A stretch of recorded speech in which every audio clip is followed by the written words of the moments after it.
50.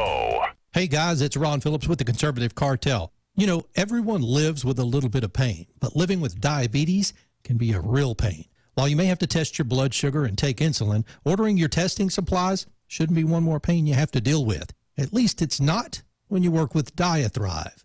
Diathrive ships the testing supplies you need directly to your home when you need them. Gone are the days of visiting multiple stores to find the right strips, waiting in long lines to purchase your supplies, or sorting through your insurance requirements to figure out what they cover. Best of all, with plans starting as low as $8 a month, Diathrive is probably going to cost you less than what you're paying today. Diathrive saves you time and money. Plus, they're pretty fun to work with, too.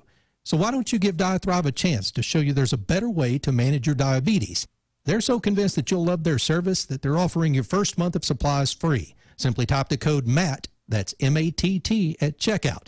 Be sure to head out to the web right now and check these guys out. It's Diathrive.com. MoJo 50. The question isn't who's going to let us. The question is who's going to stop us. Adjust your mojo now. Thank you.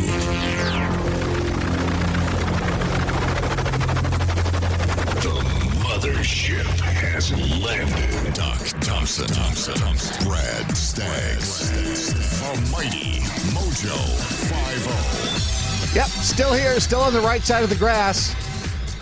It's Friday Eve. You mean 55 hasn't killed you yet? Nope, not yet. Not yet. There were some time. There was a few times yesterday I thought, "Oh, this is it. This is it." Nope, it hasn't. Let's get into the Wayback Machine and listen to this is a commercial from the 1970s. Way back when. Hi, I'm Marshall Brodeen, a professional magician. You know, most magic tricks are easy once you know the secret. Now take magic cards. You don't have to be a magician to perform all kinds of amazing card tricks because it works by itself.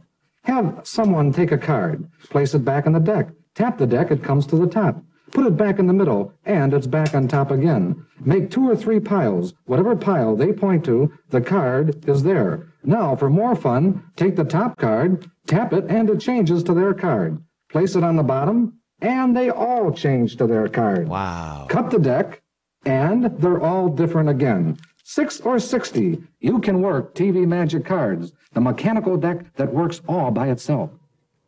Pretty TV cool. Magic Cards, just $1.98 at Dominic's Finer Foods, Goldblatt's, or wherever you see the sign, and at Walgreen and Walgreen Agency drugstores. Man, that was a simpler time. When was that from? 1971. Oh, snap. That was one of the commercials that got me interested in Magic? playing with magic tricks. Yeah, me too. And that was Marshall Brodeen. And He actually did a lot of, didn't he do a lot of box magic? yes, That you could he buy? was Wizzo the Wizard, old Wizzo on WGN TV. It was, like I said, it was a simpler time. It was. Wizzo the Wizard on Bozo's Circus and the Bozo Show up in Chicago on WGN. And Marshall Brodeen, after he was on the show, he also performed in clubs. He did hypnosis. He did lounges, clubs, county fairs, parties, trade shows. He had his own magic and novelty company because he realized that just being on television was not where you're going to make your money. You had to do other things. You had to have side jobs. You had to have side gigs, little businesses here and there. Reminds me kind of a doc. Always, hey, let's do this. Hey, let's make one of these. It was on March 8th that Marshall Brodeen passed away. This month? Yeah, March 8th of this month. Wow. And I just saw this, and I wanted to make mention of it because he was, first of all, he was 84 years old.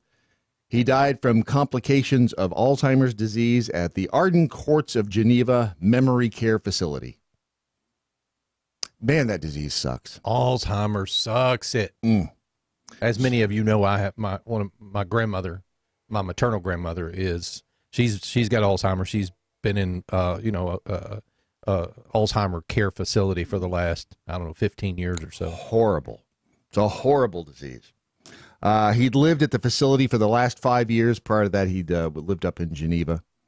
And he was born and raised in Chicago, drawn to magic at the age of 8, which ironically is about the time he got me. He got me into it. Now, my grandfather was also a magician back in vaudeville. Your grandfather? Yeah. Really? He was a magician. He was apparently the only time he went by Renaud the Conjurer. His name was Henry Huff, but if you rearrange the letters, it was Renough. Renaud. Renaud. Looks like it says Renuff, but it's Renaud. And my grandmother wouldn't talk about him much because apparently he was the guy. He'd go out on the road and he would, he'd do his little shows and he'd only come home when he needed money. So he'd show back up at the house, and he, a little cash, and then he'd take back out on the road again. But he was the one I told you about that did the air show, volunteered at the air show, and then got out of the. You remember this story? I kind of. He goes. He volunteers at the air show up in, I think it was in New Hampshire, and this is back in New Hampshire. This was back in the 1920s. And so he's volunteering at this air show and does, I guess, some magic and stuff. And as a reward, they take him up in the little plane, buzz all around, and they land back down. Thank you for the ride. Gets out of the plane and zigs when he should have zags and walks right into the propeller. Boom. Done. It killed him? Obviously. Generally, propellers will do that to you, yeah, when they're spinning. Oh, son of a gun, dude. But it was quick. Ta-da! Wow. Ultimate magic trick, yeah. So Renaud the Conjurer. Renaud the Conjurer. Watch. He lost his head. But yeah, so the Marshall Brodeen, I just wanted to mention that because he was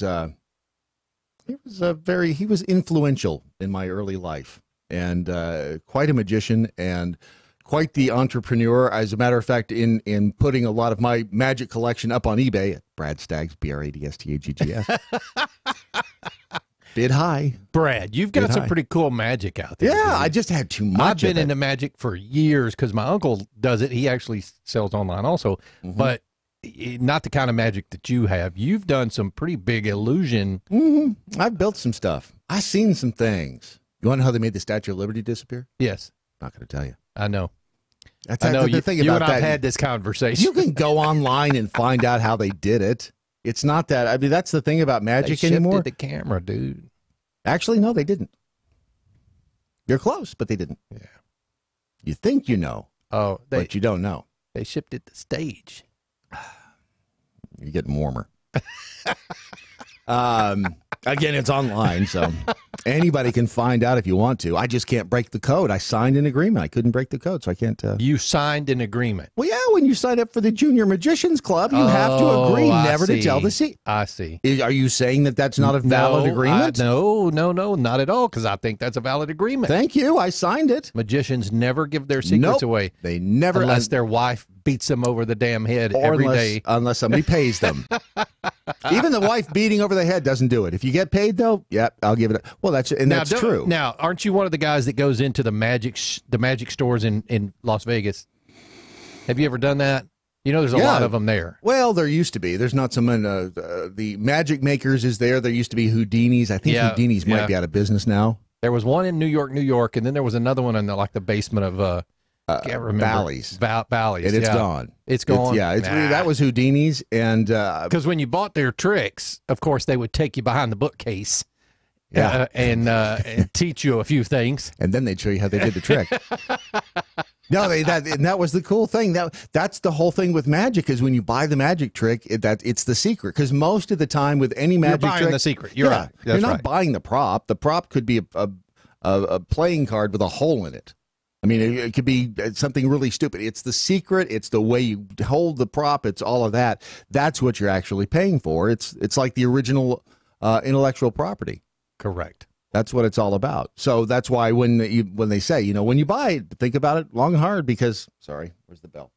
Because once you buy it, you're not, you can't return it. That's right. Yeah. I mean, and it could be, and they say that because most of the time when you buy a magic trick or when you figure out or someone tells you how it's done, it's the dumbest thing in the world. It's like, why didn't I see? It's not. It's not so much why didn't I see that. It is. Wait a minute. I can't do that as good as you. I can't. But it takes practice, folks. How do you get to Carnegie Hall? You practice. Practice. And that's the thing. Magic is that way. And It's a fascinating little, and I've done it. I guess I can say I've done it professionally because I've been paid for shows and I've been paid for building illusions. So it's a fascinating avocation. But anyway, Marshall Brodeen, he kind of got it rolling for me back in the 70s, and he passed away earlier this month. So rest in peace, Marshall. Now he knows Doc. He'll teach Doc a few tricks. Up in New York, a woman woke up on Sunday morning after an unknown man broke into her apartment and began licking and kissing her face. Welcome to Manhattan. Oh, Lord. The guy got into the woman's apartment in Lenox Hill through an unlocked front door just after 6:30 in the morning. The surprised woman chased the man out of her place near East 65th, and first he was last seen running east on 65th. So wait a minute. What goes through these people's heads that make them think, look, let me think about this. If I break in and I lick her on the face, she will want to make mad love to me. Yeah, not so much. Or shoot me in the face. Right, one of the two. Holy crap. He's doing it wrong. I would have popped a cap in his ass before he got to the bedroom door. Well, it depends. I mean, jeez. Is he a good kisser? I mean, you wake up. Evidently not. She chased his ass down the street. So they've got over on the at the New York Post. They have a. I don't know though if he had licked my foot. See? No. Now, see? Hell no. You can keep your eyes closed. See, the problem there is you don't know if he's crazy enough to bite your toe off. But if it feels good. Oh, freak. I watched the thing last night on the Powerball jackpot, and I will share that with you in a second. Did you win? No.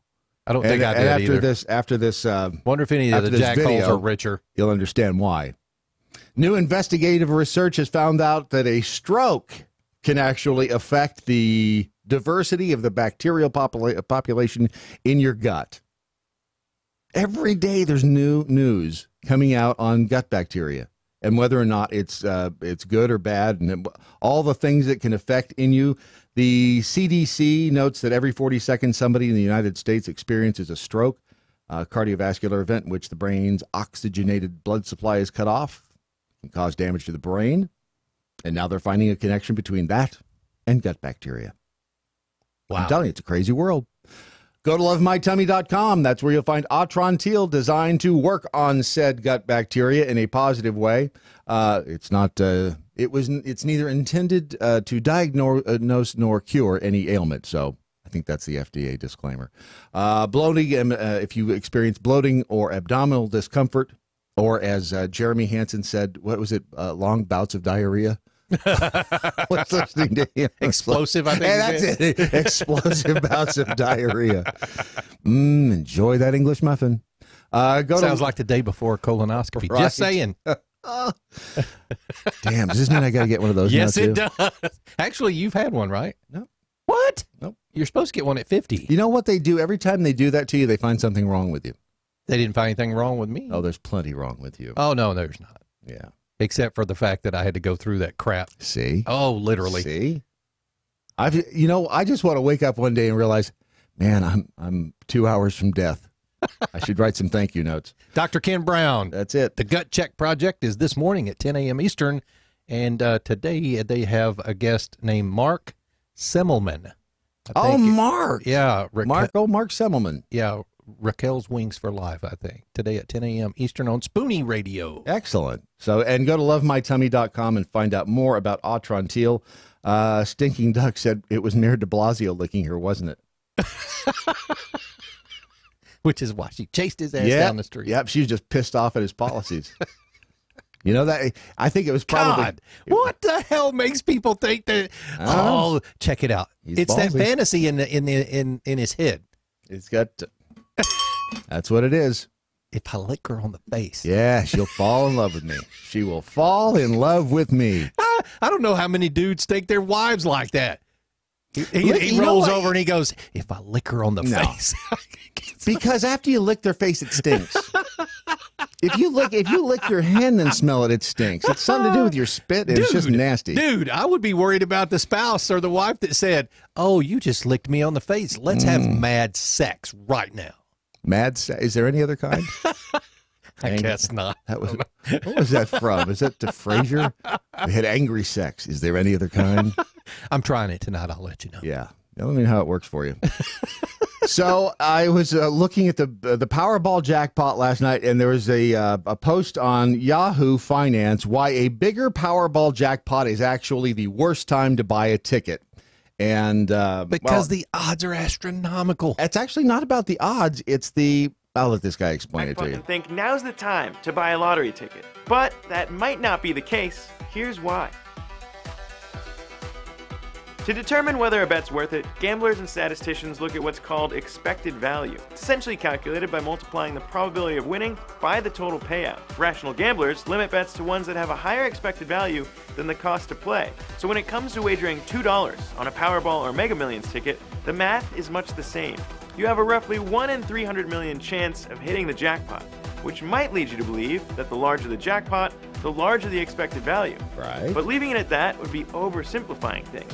What people often overlook, aside from converting the advertised annuity jackpot to today's lump sum dollar amount and factoring in Uncle Sam's 25% tax cut, is the probability of splitting the jackpot with other winners, which can be a huge factor in determining whether it's economical to play the lottery. And it hinges on two factors, the amount of tickets sold and the advertised jackpot. That's proven out when you look at historical lottery data compiled by computer scientist Jeremy Elson, which shows that as advertised jackpots hit newsworthy amounts and people are frenzied into playing along, ticket sales generally increase exponentially. But more tickets in play means a higher likelihood of splitting jackpots, which means a lower expected value for any given ticket. That would mean that generally it might be smarter to buy a lottery ticket when the jackpot is large, but not so large that everyone and their mother is buying a ticket. All right, so that makes sense A little bit. There's a lot of, and you can go to Yahoo Finance, and it took me a couple of times of listening to that to figure out what he was saying. But essentially, you don't want to have the option or the odds of other people winning along with you, because it takes the perceived value. And it was at $768.4 million yesterday. And was there any winners? Thankfully, the person who, at least thankfully to them, that bought the winning ticket sold in Wisconsin, everything he just said was a bunch of crap. Because to this person, a single ticket was sold yesterday in Wisconsin, in New Berlin, about 20 miles west of Milwaukee. It's let's see, this is an amazing milestone moment for Wisconsin, the lottery director there said. Truly incredible to think that the winning ticket for this historic jackpot was sold in our own backyard. I mean, I guess the odds of it being sold anywhere are pretty much the same, right? It has a cash value of $477 million. We still don't know who the winner is, but we know that the store that sold the winning ticket receives $100,000. Wow. Not bad. Two people in Kansas and Minnesota, they won $2 million for matching all 5 white balls and the Powerball. And tickets in Arizona, California, Indiana, Missouri, New Jersey, and New York each won $1 million. Wow. I thought at one time the store got like 1%. Man, $100,000 ain't bad just for selling the ticket. No, not at all. Not at all. So I was, and I still, little update on Doc's car. So here's what's going to happen. Still going to do the video on cleaning it out, but at one point we had plans. Yeah, we did. We were going to fix it up, auction it off. Doc's mom wants the car back, so she's getting the car. But we will still clean it up for her. Because let me tell you, it is nasty in that thing. And that's one of the reasons, like, I keep thinking, I got to do that. And I can't wait for that. That video is going to be funny. I think last week I got in there. It's like, damn, it smells like a locker room in here. I really don't want to dig through this stuff, but I will. I will, because I love you. That's why. And because there could be a winning jackpot lottery ticket in there, because I've already found a couple of them. Yeah, they were losers. Damn it. And then my conscience, it's like, oh, if I find a winning lottery ticket in here, do I have to tell you? Or his mom. Or his mom. Or do I just, disappear? Well, we'll all know soon. Yeah, if not, I'm not here on Monday. See ya, suckers. I'll be in a little Honda Fit headed for the beach. Nice. No, I will. Well, probably this weekend we will. If it's nice, it's just been. Are you going to do that live? Probably not, because Facebook it's just the, Yep. I don't know how long it's going to take. And I mean, I don't. Oh, well, that's true. And I don't know how. I mean, I'm not going to edit the video unless, you know, I end up cutting my arm off or something or getting, I don't know. Eaten by something. Right. Yeah. It's just that I don't know how long it'll take to do it. So, and then I think Rader is going to detail the thing before we give it back to Doc's mom. So Yeah. that's a little update on what's happening. Millennials are, this is another wild story. Millennials in the United States are $1 trillion in debt. The 21 trillion, actually. well, that's all of us. The New York Federal Reserve reveals millennials have now racked up over $1 trillion in debt, an increase of over 22% in 5 years. It's more than any other generation in history. As important as the debt is how millennials' economic choices vary from the expectations. Millennials are much more conservative than the debt balances may indicate. In fact, in comparison to previous generations, this group is significantly more fiscally conservative. And yet they're still racking up this debt. Very strange. One of the things that you can do if you are a millennial and you're racking up all this debt, before you throw in the towel, make sure that you talk to the fine folks at Era Capital Management. At eracapitalmanagement.com, they have great ideas, great plans. They're great dancers, great conversationalists, great cooks. Primarily, it's Jacob's a real nice guy. Jacob is. He's come down to see us. Yeah, he has. You can go to eracapitalmanagement.com. Just remember that name when it's time to, either plan for your retirement or possibly move an old 401k that you have from somewhere. Because I'm telling you, you forget about those. I actually got a notice. Or actually, a friend of mine told me about a website in Tennessee about found money. Turned out I had a couple of $100. No way. On this in Tennessee. So here, the point I'm trying to make is, though, think about where you've worked, and if you had a 401k, and if you left and you forgot about it. I mean, there's a little. It's money. How does that get reported to those websites, or how do they pick up on the fact that somebody owes you money? Because I think it's government information. I think so. when It's you have the a 401k, state, right? Yeah, the state, and the state. But I suppose that if you claim exactly, I suppose that if you claim that money, the state goes, okay, here's your money. Oh no, I'm not paying you interest since we used it all these years. But no, here. Yeah. So anyway, call or go to eracapitalmanagement.com, and if you want to call Jacob, just the phone number's right there on the website. And you can get in touch with him that way. Stinking Duck said Doc's car can only be sitting there festering. You should hurry. I know. And I'm telling you, every time I walk out, I see it there. It's like,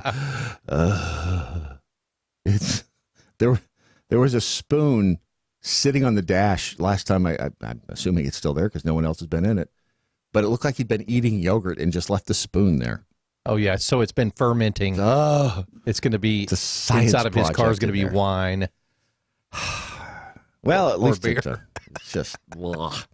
Larky F. and Farkin tweeted the lottery, a game in which you get paid for having the right balls. That's true. That's absolutely true. The most I've ever won on the lottery, I think I won $100 once. Really? That's it.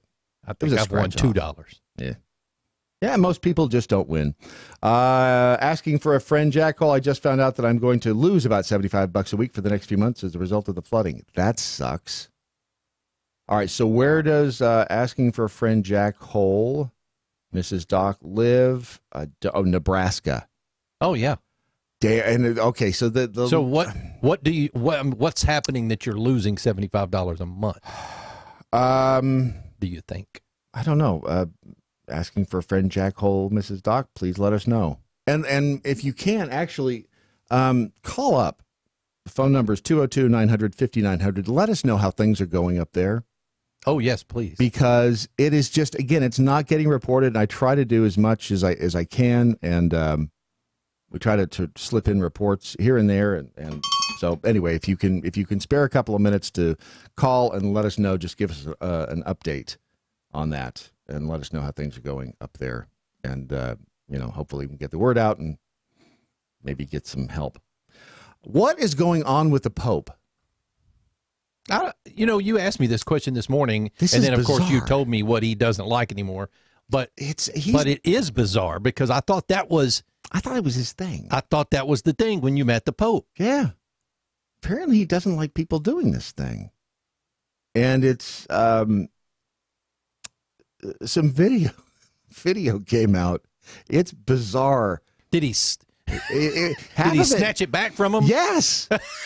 Yes. He's a couple like, of them. do that. I know. And it was like, okay, that just really looks odd. A, why is he doing that? And B, does he not know there's a camera on him? Stop touching that. Yes.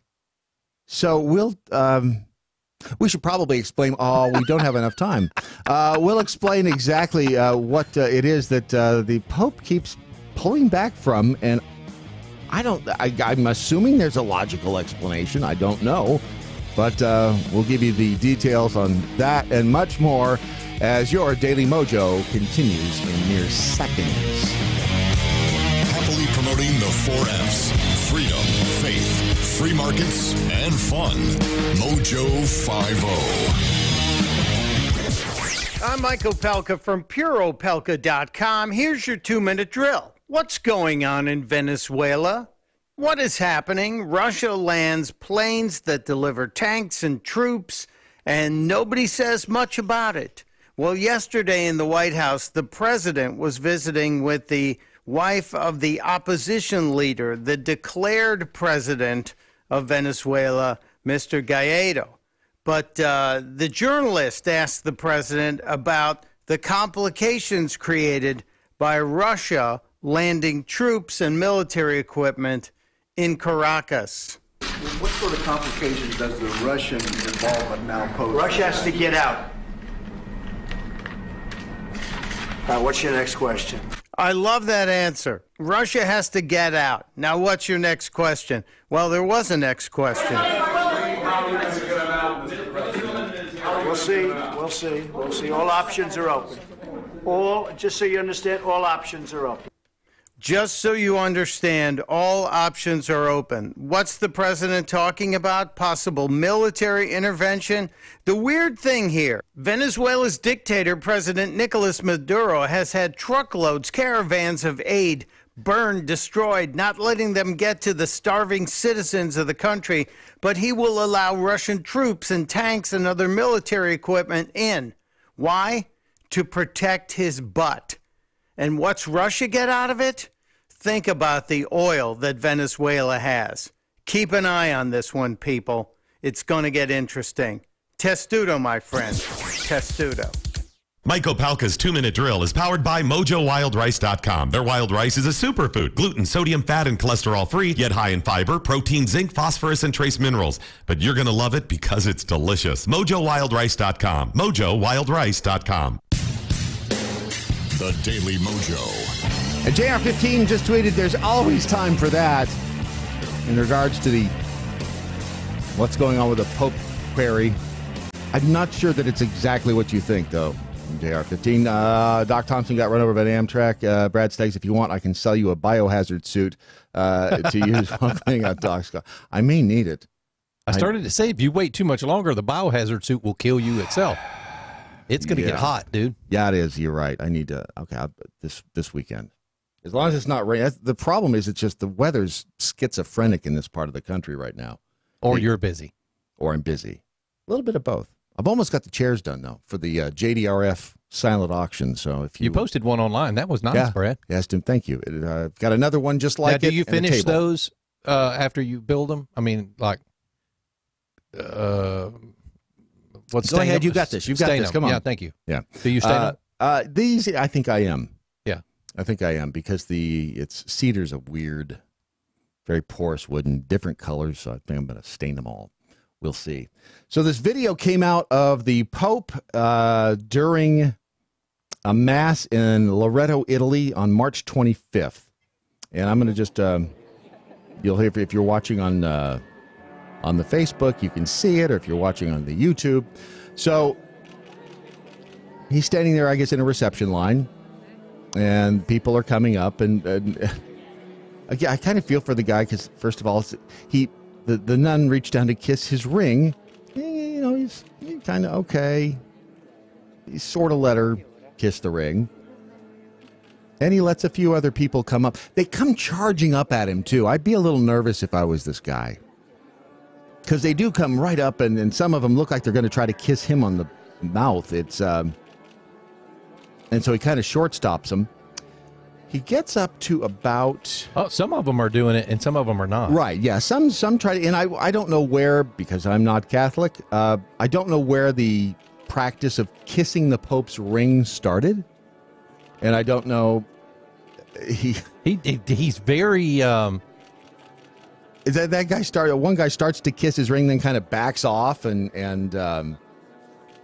this guy goes down to kiss his ring, but doesn't kiss his ring. So he gets up about 2 minutes into this thing. I'm just going to fast forward a little bit. This guy kisses his ring, and then this woman comes up to kiss it, and he yanks his hand back. He's like, nope. And he's like, twice. Nope. He is just done with people. He's like, nope. He is yanking his hand back every time somebody goes down to kiss the ring. He's still got a smile on his face. He's like, he does, but it's like, wow. Nope. It's bizarre. And again, and then it literally starts getting funny because he starts. What? I don't know. It's the weirdest thing I've ever seen.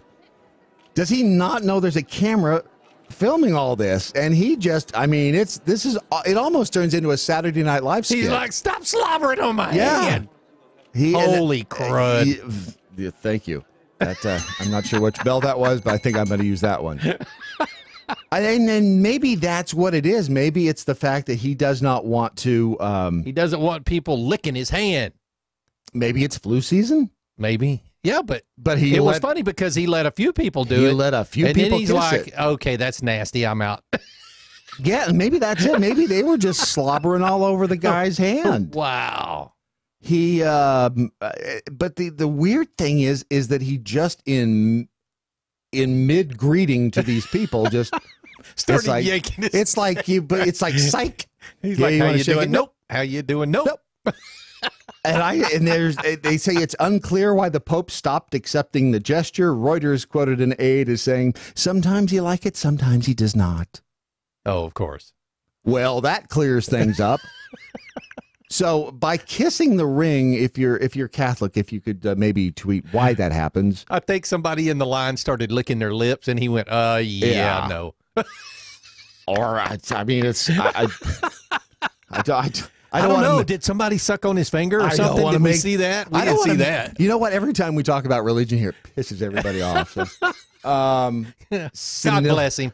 Senility the First DMX. I guess it's time for a new pope named Senility the First.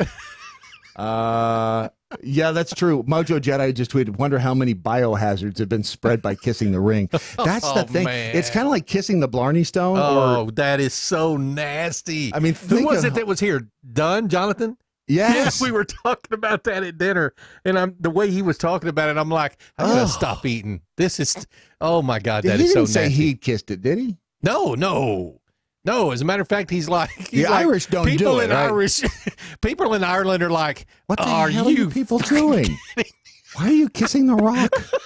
That's like licking a toilet bowl. Speaking of which, there was a video going around this last weekend. Oh, you're not going to tell me there's a viral challenge of licking a toilet bowl. There is a girl who went into an airplane bathroom and just films herself licking the toilet seat.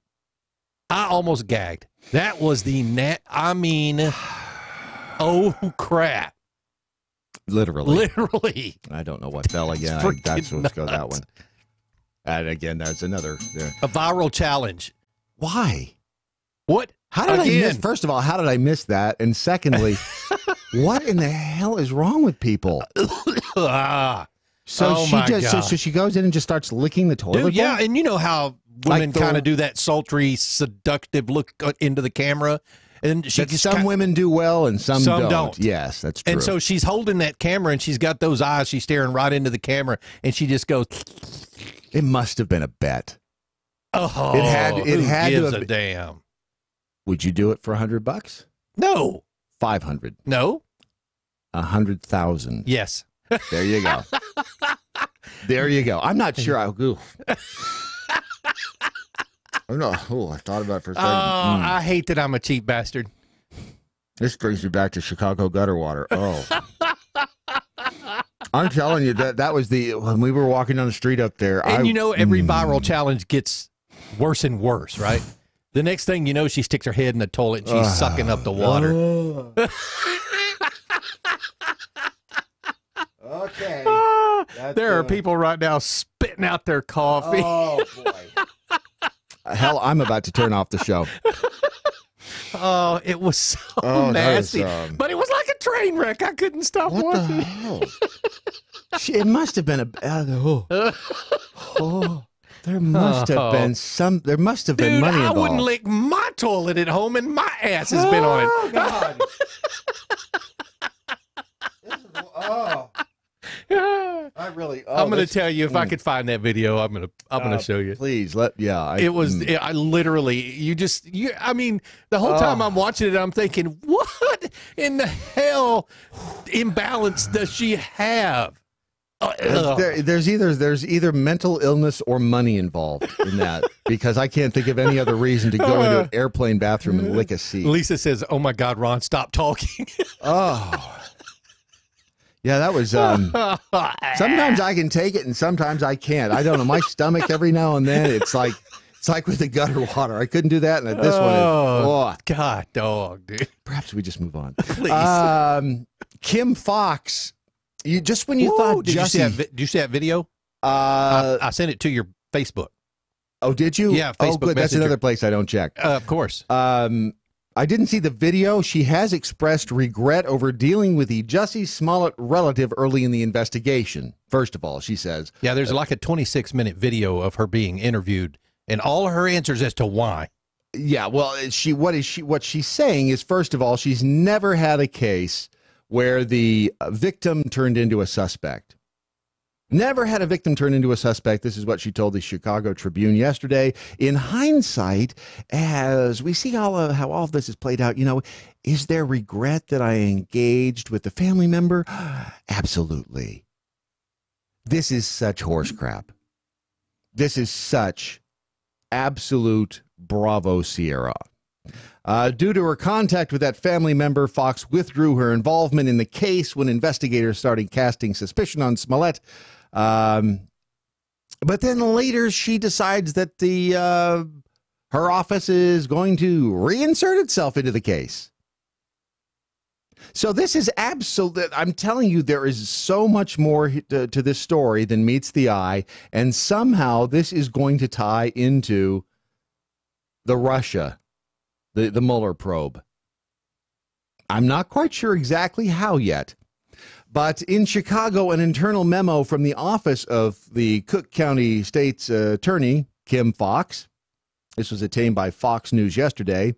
The email encouraged the employees of said state attorney's office to dig up any examples to bolster her claim that the drop charges in the Smollett case weren't as uncommon or shocking as they seemed.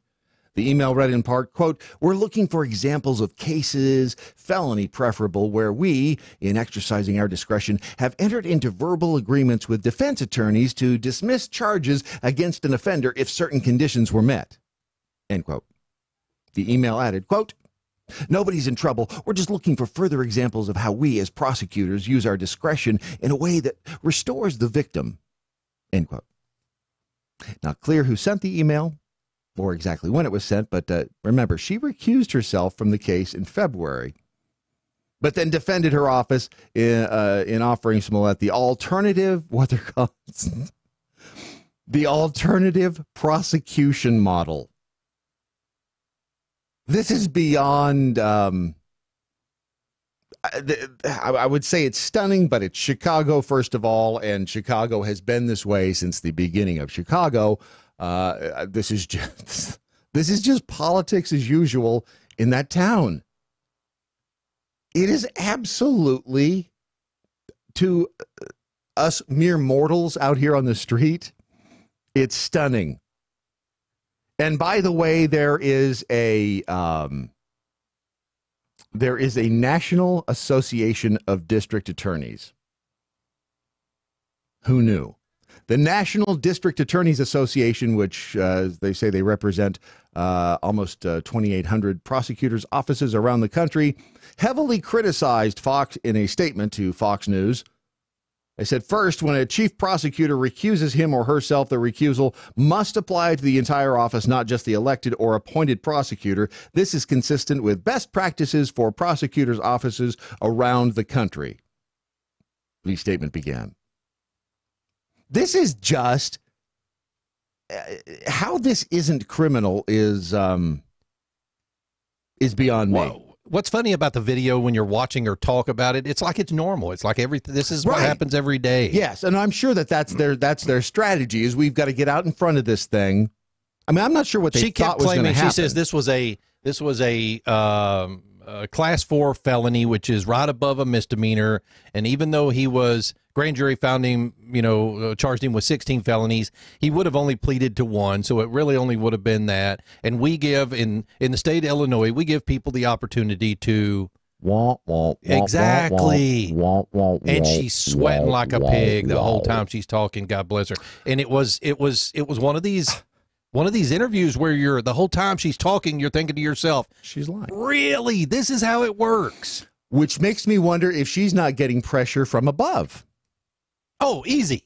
Oh, yeah. So this is not an unlikely scenario because she had contact with the aide to Michelle Obama. Yep, chief of staff, former chief of staff. So what dirt do they have on Kim Fox? Tina Chin. That's a good question. What is in her closet that she doesn't want out, that she's being forced to do this, or else they will they'll Michael Avenatti her? Why would the mayor of Chicago come out? He's pissed. He is pissed. So is the chief of police. Mm-hmm. The entire police department. Yes. They released some stuff yesterday, redacted, but they still released it and said, you know what? F this. Let's get it out there. Let's show. And now they're saying that the expungement was accidental. Sorry, we didn't mean we didn't mean to seal the records, and the expungement. Actually, the expungement hearing that was supposed to happen yesterday has been postponed. There's some things. This is not over. Well, and now Trump's in the mix. He tweeted about it this morning. He's got the FBI looking into the mail fraud, him sending that threatened letter. I think he sent it to Fox, but it had powder in it. Here's the problem. He cannot be brought back up on those same charges before. I heard Napolitano talking about it this morning. He's like double jeopardy? Yep, he can't be brought up on those charges anymore. But the thing about him sending the letter is still there. You see what I sent you, right? Yes, you sent me the video. What the hell? Why didn't I just watch that? Oh my God. I'm telling you, dude. Wow. Let me just throw a kink in the show right there. What the hell is wrong with her and you? You realize, of course, this means war. I realize, of course, you're about to post that. That's going. If I got to see it, so does everybody else.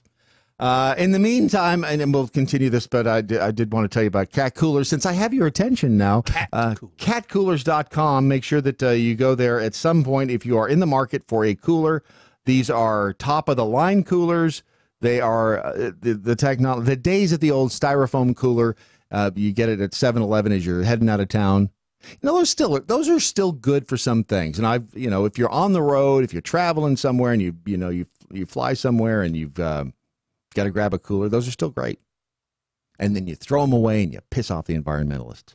But if you're staying close to home, if you've got a boat, if you've got if you've got a cabin somewhere, if you're just hitting the beach, if you're wherever you're going, hitting the lake, if you want something that's going to keep the ice cold and keep the drinks cold and keep the food chilly the whole time you're there, that's what cat coolers are all about. I will tell you this, they are not inexpensive, but you get what you pay for. That is a fact. It's a very nice cooler. Yeah. You will never have to buy another one. I can promise you that. Nope. And as a matter of fact, like if the latches break on these things, because they're rubber latches that it's kind of a ball, and just go to catcoolers.com and you'll see what I'm talking about. Click on tips and news and you'll see. But you can get new latches for like nothing, I think.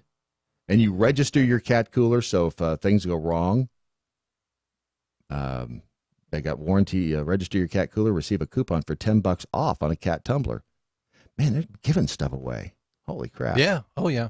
By the way, if you use promo code Brandon, you will get 10% off your cat cooler at catcoolers.com. That's catcoolers.com. So, yeah, this attorney, Smollett's attorney, has come out and said, now, we're disappointed that the local authorities have continued their campaign against Jussie Smollett after the charges against him have been dropped. I can understand her viewpoint. I can. I mean, her client. I'm disappointed that the Democrats still follow around Donald Trump. Her client was cleared. The charges against her client were dropped, and technically, it should just all go away. Well, those charges were dropped. Yes, those charges were dropped. So this is the most bizarre. If he hadn't been who he is, he'd be under the jail. It'd be done. It'd be done. He'd be in jail somewhere right now, or we would have never heard about it, right? So No, I think we would have heard about a case like this because of the whole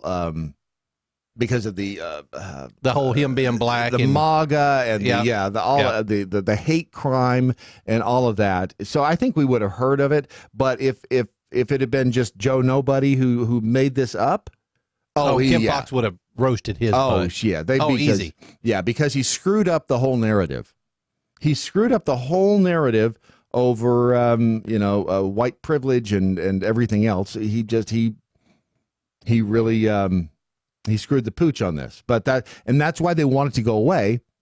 They're probably betting on, or were betting on, the fact that it would just disappear. That once they dismiss the charges, okay, it'll be in the headlines maybe for a day, and then it'll just poof, go away. Right. But I don't think so. People are pissed off about this, and understandably, this is, especially when you've got everybody out there talking about white privilege this and white privilege that, and then you've got this black guy who is an actor who has money, who has notoriety, and he's up there, and what is he? Was this white privilege on his part?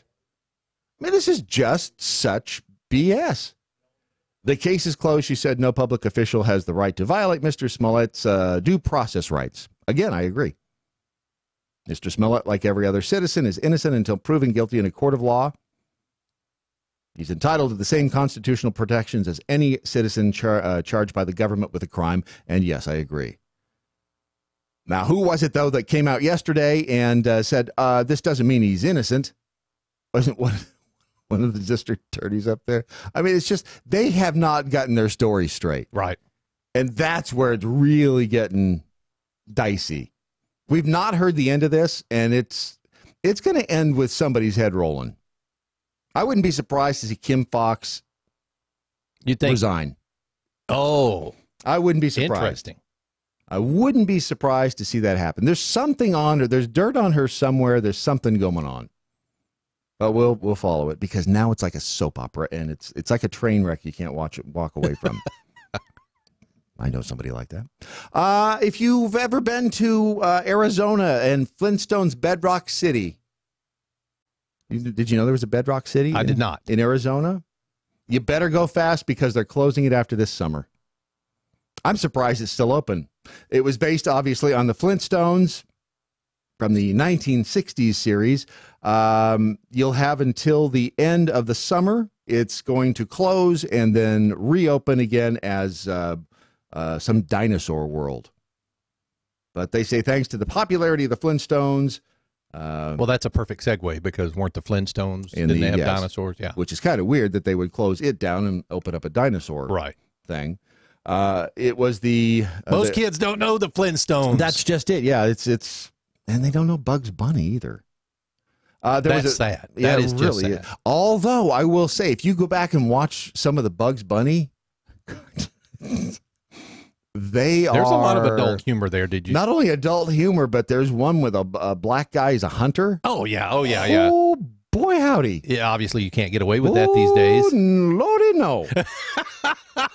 I was watching the whole time. Oh my God, I can't believe. I mean, it's stereotypical. Lordy, have my and this. It was just whoa. The first Flintstones themed amusement park opened in 1966 in South Dakota, but that one closed in 2015. The second location in Arizona has remained open. I don't know how. It's set to close for good, though. You still have, and if there are pictures online of this park, it's on the way to the Grand Canyon. So it was just one of those things where you're on a road trip to the Grand Canyon. It's like, I need to get out and stretch my legs, and the kids are, it's, hey, look, there's Bedrock City. Let's stop there. I'm looking at that on the screen right now. I'll put it up. That's an alligator. Yeah. Even kids look at that and go, well, that sucks. Yeah, it's like, and picture this. First of all, it's in Arizona. It's this long concrete alligator thing that it looks like you can climb into, which in the Arizona desert in the summer is going to be like 180 degrees in there. Where's little Johnny? It's like, I think he's passed out in the alligator. He's roasting. It's like a giant spit in there. Why would you? I don't. Oh wait, what was that? Oh, that's the image of the John Goodman movie and Rick Moranis in. Although that was pretty funny. Yeah, but that's okay. First of all, that was 25 years ago. Oh yeah, that movie. So it's the Flintstones is it's ancient history now, literally. That's pretty wild. Did you ever when you were a kid, did you go to theme parks ever? Yeah, I think so. I mean, I didn't even get to go to Disney until I was 18 years old. I didn't either. So I went to Disneyland when I was a teenager. I with remember friends. We never went on the very vacation. first trip I ever made to Disney World was the year Epcot Center opened, 1981. Wow, is that the year it opened? Uh-huh. Yeah, we never went on vacations when I was a kid, ever. Not once. We lived in a town called Boron, California, which still exists. Oh, Boron. It is where the borax plant is. And isn't that like, what is borax? Isn't that like borax, a cleaner? Like soap, yeah. Soap. It's borax is actually a mineral, but I guess boron is the mineral, borax is the soap. Anyway, it's out there by Edwards Air Force Base, where they landed the space shuttle. Yeah. So it's tiny little town in the middle of nowhere, and I was in fourth, fifth grade there, and I was going to go on vacation with this one buddy and his family, his mom and dad. And I remember on the way out of town, apparently his dad had a little gambling problem, and on the way out of town. Yeah, that's another key of my childhood here. But we stop. I remember his dad going, "Hey, you know what? I'm going to stop in here and just get a little money." So we have money for the trip. We pull up in front of this old bar. And Dad gets out. He walks in, and we're sitting in the car, and we're waiting. Finally, the mom goes, "I'm going to go in and get him." Well, apparently he had been, found himself a card game in there, and he wasn't coming out. So after a couple of hours, the mother comes stomping up. "We're going home, kids." Oh, and that was the end of miserable. Yeah, miserable. Yeah. So that was the one opportunity that almost went on a vacation when I was a kid. And you didn't have money for the vacation after that, did you? Nope. And I don't know if the guy won any money in there or not, but he's probably dead now. Who knows? But I remember one time in fifth grade, my mom and dad came in and got me from the middle of school. It was the middle of the day, and I was like, "Well, this is weird." And we got in the car, the 1974 Dodge Monaco, otherwise known as a land yacht. And we got into the car, we piled in, and we drove toward Barstow to Calico Ghost Town, which was a ghost town in the middle of nowhere. It's up, I think it's in San Bernardino. If you're a kid, a ghost town it sucks. Well, I don't know. This was a simpler time. I don't know if you could tell the stories about it, maybe, but I remember the reason I remember it so. I can't say I remember every detail, but the reason I remember it at all is because it's the only vacation I ever went on and it's not even a vacation. Right. It was an afternoon out. My dad worked a lot. So we went to the Calico Ghost Town, and I remember it was a ghost town, and that's about it. I remember the little illusion they had set up because there was a giant faucet hanging in the middle of the air and water pouring out of the faucet. Oh, yeah. That one? Yeah. Where you go, how is it? It's hanging in the middle of the air and there's water coming out of the faucet. That's wild. I remember that. But other than that, I remember it because my mom and dad picked me up in the middle of a school day and we went off to Calico Ghost Town, and that was it. Thanks for bringing that up, Ron. It's I appreciate that. You even looked it up. I see that. I did. Calico, is it still around? Yeah, Calico Ghost Town is still there. It's on I-15 at Ghost Town Road exit, aptly enough. What are the odds that a ghost town would be at the Ghost Town Road exit? It's an Old West mining town that's been around since 1881 during the largest silver strike in California. 500 mines that produced over $20 million in silver.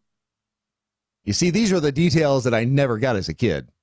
Or didn't give a damn. Nor would I have cared. But now I'd like to go out there just to walk around because it'd be really cool. I just was informed that my spouse apparently went to Calico Ghost Town when she was little. Really? Yeah. See, so we have. I knew I liked your wife for a reason. Did she live out there? I don't think so. I think they probably just traveled. Huh? She's from East Texas. It's the area where there's a few hicks. Just a few. Hey, look, I'm this far away from being a redneck. I'm just Dude, I grew up a redneck. I'm not. If I had enough room on the front lawn, there'd be a car on blocks in it. I'm just saying. Because I have projects going everywhere, and most of them are half finished. Let's see. Lori F&D, real Brad Staggs. I got throw up drunk in Calico Ghost Town. Only Lori F&D. How would you find it? I didn't even know they served alcohol there. She probably brought her own. She travels with her own. Only Lori F&D. I got throw up drunk. Attack hole Yuki. Real Ron Phillips is older than theme parks. Real Brad Staggs is older than themes. That's not funny. It's, yeah, Brad's older than me. I'm not the old guy now. Although Brad's not the old guy. No, I'm not the old guy here either. I thought good things were supposed to happen when you got older. It was the experience and all that. That's right. Colonoscopies. No, this is your Daily Mojo.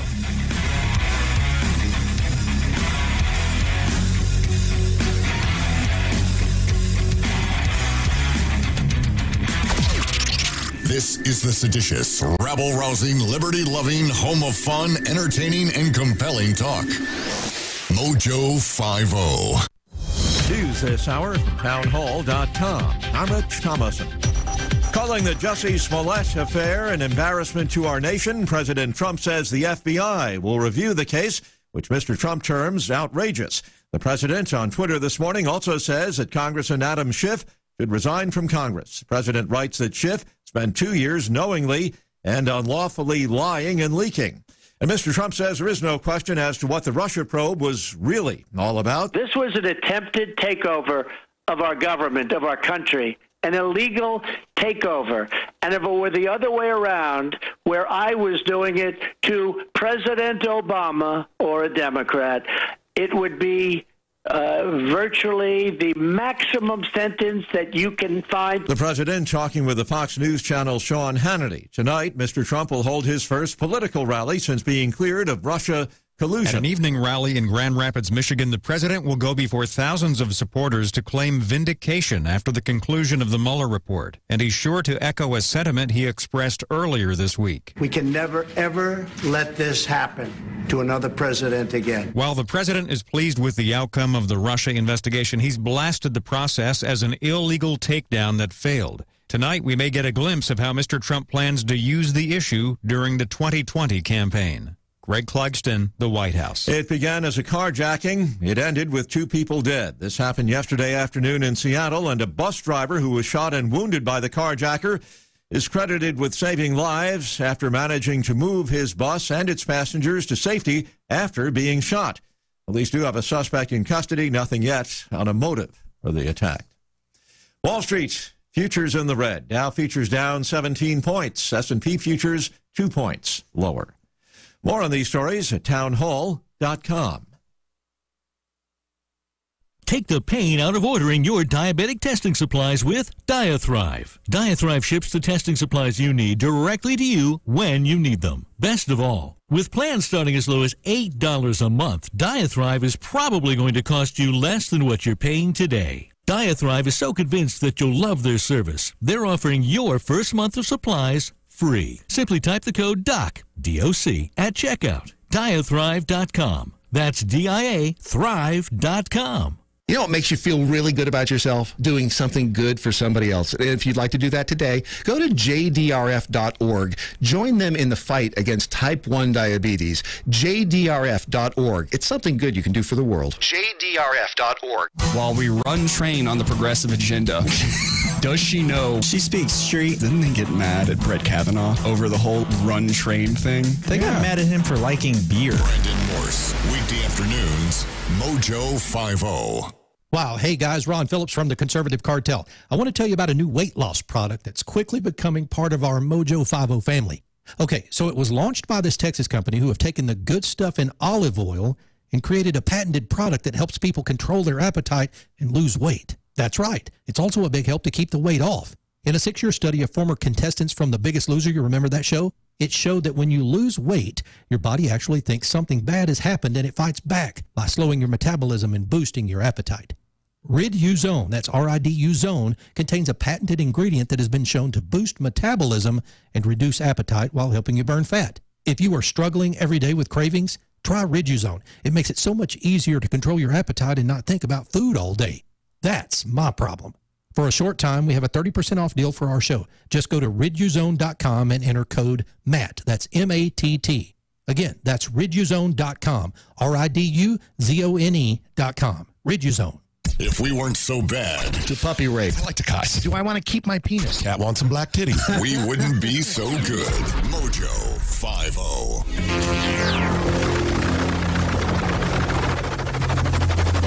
The mothership has landed. Well, look who decided to join the party. Nice of you to be here. Yeah, Tom. Nice of you to be here. What's up, B-Man? Oh, he's talking about Tom? Yeah, no, Tom finally shows up. I was talking about Brandon, who cannot seem to get up on time. I don't. Oh, we're still going with that joke. Buying you a new alarm Yeah, clock. we're still riding the hell out of it. We're going to ride that bitch until it's dead.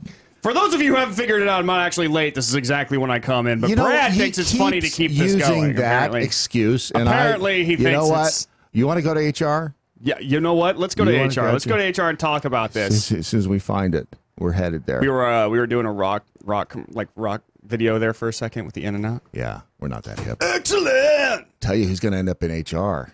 Izzo. Oh. Izzo's going to end up there. He's more like he's getting himself in a little trouble. More Who's like this? Izzo. Oh, Izzo. God dang it. He If you haven't listened to the rants of Izzo every evening here at was it Central Time? What the hell time? It's 7 Eastern. 7 Eastern, 6 Central, so forth. So don't do it if you're weak of stomach. Or weak of heart. No. I'm telling you, this he's just I'm not even sure how to describe it. He has no words. He has a lack of language. Let's just put it this way: the FCC is. I mean, they could show. They up don't at even any moment. control the digital side, but they're might still calling, going, "What in the hell?" They might maybe ask him show up to bring it back a little bit. I just do not listen to last night's program, and do not listen. I'm just if you're easily offended, man, do not listen because it'll get right there under your skin. So now I have to listen. It's I wouldn't do that, and I would not Google blue waffle. Either one of those things. Gosh, dang it! Now I have to Google. Yeah, you don't want to do that. You don't want to do that. You need to show Brandon the video. Why did I Google that? I told you not to do it.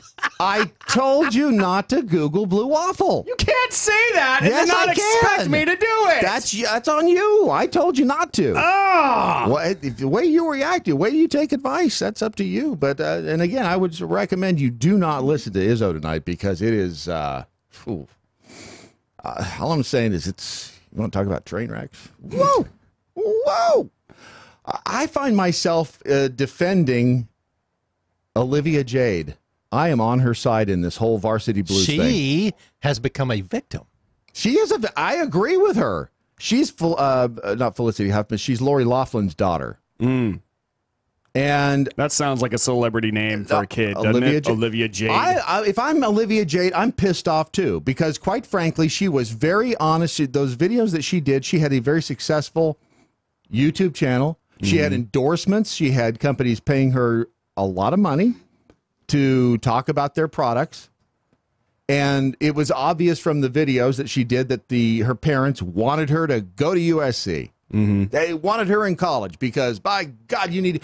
First of all, why did she need to be in college? She's already basically started a business. Right.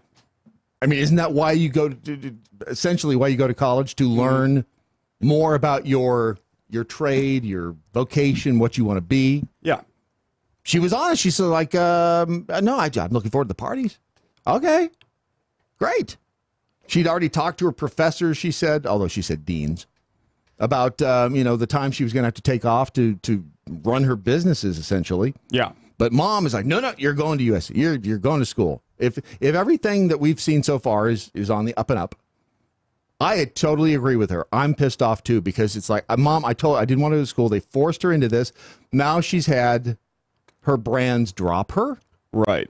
She's losing business because of what her parents did. Right. And I actually, I'm kind of on her side about this too, because you can't really, her first off, college is a freaking waste of time. All right, I got to tell you, for most people. Well, for most people, but I mean, at the same time, like I get really frustrated with today's society for forcing us into needing college. Like if you look around right now, if you want a 9-to-5 job with a steady paycheck that'll give you some money to help raise a family, you have to have a bachelor's degree, which is to me is just insanity. I'm sorry. Do you have to? Yes, you have. Oh, yeah. Go on Indeed. Go on Indeed or LinkedIn Jobs or anything like that and start looking around.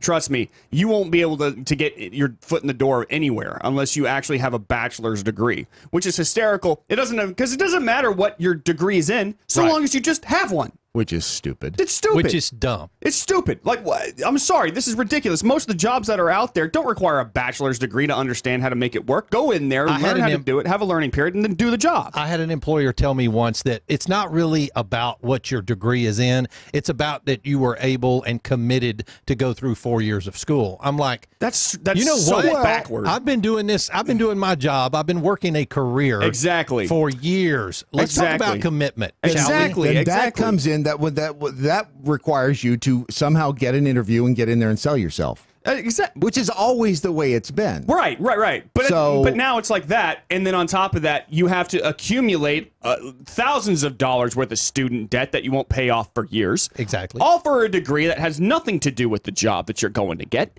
Or don't do that. I wonder what the percentage of people who get a degree in a specific area actually do work in that area. Well, I can tell you that many people who get master's degrees nowadays are flipping burgers at Whataburger because there's only so many jobs to go around. Right. And so, like, they all these kids and stuff, they've been told forever that trade jobs and, jobs where you get your hands dirty are beneath you. Go and get that highfalutin office job with the corner, office window in the high rise, or become a doctor or a lawyer. How many times have you heard that? Be a doctor or a lawyer. 10 years ago, we had There's only so many what you can do. Production assistant working for us who had a master's degree in broadcasting.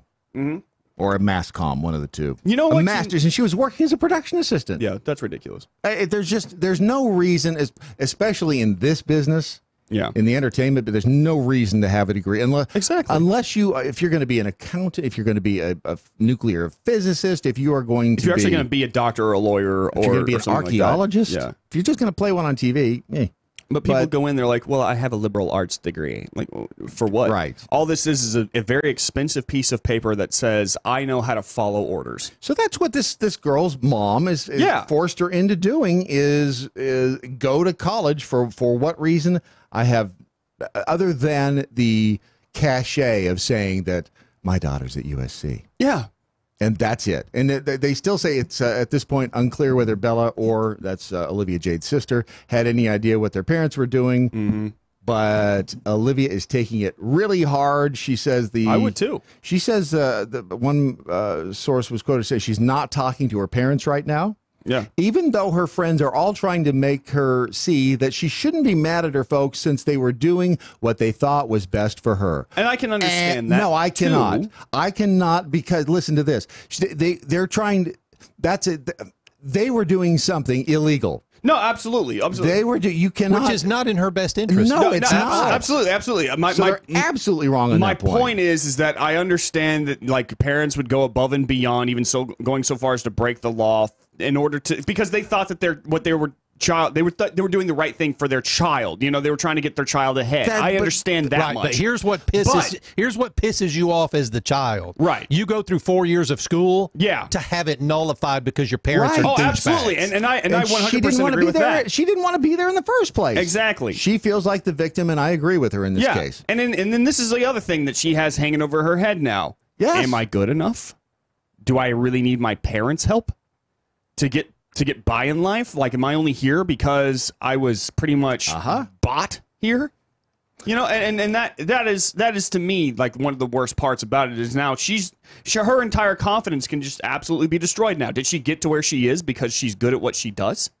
Or was it all because of something her folks did? She was successful before college, and I'm sure that her parents thought they were doing the right thing for her, but the fact of the matter is they weren't doing her any favors when they did this. Yep. And that's unfortunate. The family, by the way, Felicity Huffman had to take down, she had a parenting website. I didn't know. She has a parenting. She did. She took it down. I think so. Apparently, you don't have any credibility when you pull that kind of crap. I think that's one of those things you just like, yeah. Yeah, for right now, the apparently there's some insider that's very close to them that is selling information. Yeah. Which is ironic because they're probably pissed off that whoever is close to them is selling information to like the tabloids. There's some irony right there, isn't it? The insider reveals the family thinks the best place for them to be right now is at home. All together in one place. And not checking their freaking Instagram. Because people are mean, dude. People in this country have probably been bombarding that entire family. For sure.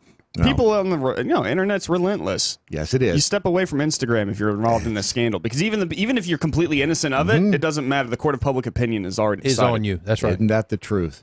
In the meantime, though, make sure that you visit traguns.com. That's where you can feel better about yourself because remember the rule in life, the number one rule, he who dies with the most guns wins. That is a fact. I mean, and that's been proven over and over. So if you really want to get in on the true meaning of life, go to traguns.com. And as I do, every time I go there, I click on the closeout items because I want to find myself a deal. Even though the prices on the guns that aren't on closeout are still a lot of times $100 or more below what you pay for them somewhere else. I still want to I want to be able to go and say, hey, I bought this gun for $10. Yeah. I'm cheap that way. Yeah. There's a Smith & Wesson Bodyguard 380 ACP laser. It's got a friggin' laser on it. It's got a freaking laser. Laser on its friggin' nose right there. It's a shark with a friggin' laser beam on its friggin' head. It's $328. I actually would like to see that, a paint job on a gun. Wouldn't that be cool? With a shark. With a shark with a friggin' laser beam. The freaking laser beam. And there was a time when 380, because every time I see 380 now, I think, okay, well, it's hard to get the ammo. No, that time is past. There was a time when 380 ammunition was very hard to come by. The Arctic wind just turned off. Dude, I know so it's freezing. freaking cold. I didn't do it. I didn't do it. I'm glad. Thank you, Rob. No, the icicle on my nose should have explained to you that I was going to walk down the hallway and turn that up. Brad's just really hot right now. I didn't touch it. And I'll just endure. No, but you'll be sitting there shivering and Brad's over here sweating. Rule number 1. Remember. That's right. Rule Keep number the talent 1. happy. So anyway, go to traguns.com. Not that you don't matter, Brandon. Oh, apparently not.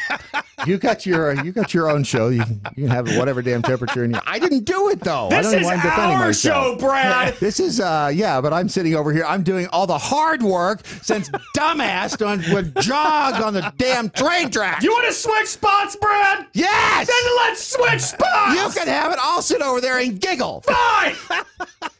And I'll control the temperature. Just do the damn headlines, would you, for crying out loud. Fine. We've scoured news platforms and agencies around the globe for today's most profound news headlines. Presenting them now, here's Brad Staggs. Okay, wait. Does this mean we get to have makeup sex later? Yes, absolutely. Nice. Absolutely. Nice. Isn't that the best part about fighting? Yes, that's why I fight with you. I know. Just for the makeup sex. There's something about angry banging that's just... Is there any other kind? I don't really think so. I don't either. I don't. You guys are making me hot. Move over, Izzo! No, I'm kidding. I'm not going to get as bad as Izzo ever. Whatever he makes me Google, I instantly regret. Yep. I'm going to need some eye bleach after this. I'm going to need some puppies, some kittens. If he shows you that video, you're going to need some eye bleach. Yes, you are. Oh, my God. 5 headlines I have for you. One of them is not real. You have to figure out which one. Rhyme. Do not cheat. You cheaters. I'm not cheating. Not you. Oh. You're a good man, Brad. Thank you. The first headline: man steals $122 million from Google and Facebook by producing fake invoices. I'm apparently in the wrong business. Wow. Everybody else thought that too when they read it. Lord. A Lithuanian man, of course he's from Lithuania. A Lithuanian man managed to dupe 2 of the world's biggest corporations, Google and Facebook, by producing fake invoices, which the companies paid up without a shadow of a doubt. Ivaldis Remasuskas of Lithuania duped, bless you. Thank you.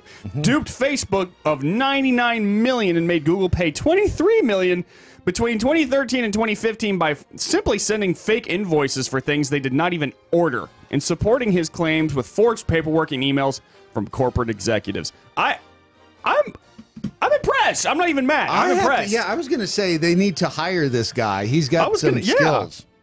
This guy is apparently very good at forging, and Facebook and Google, they're not exactly the most honest companies.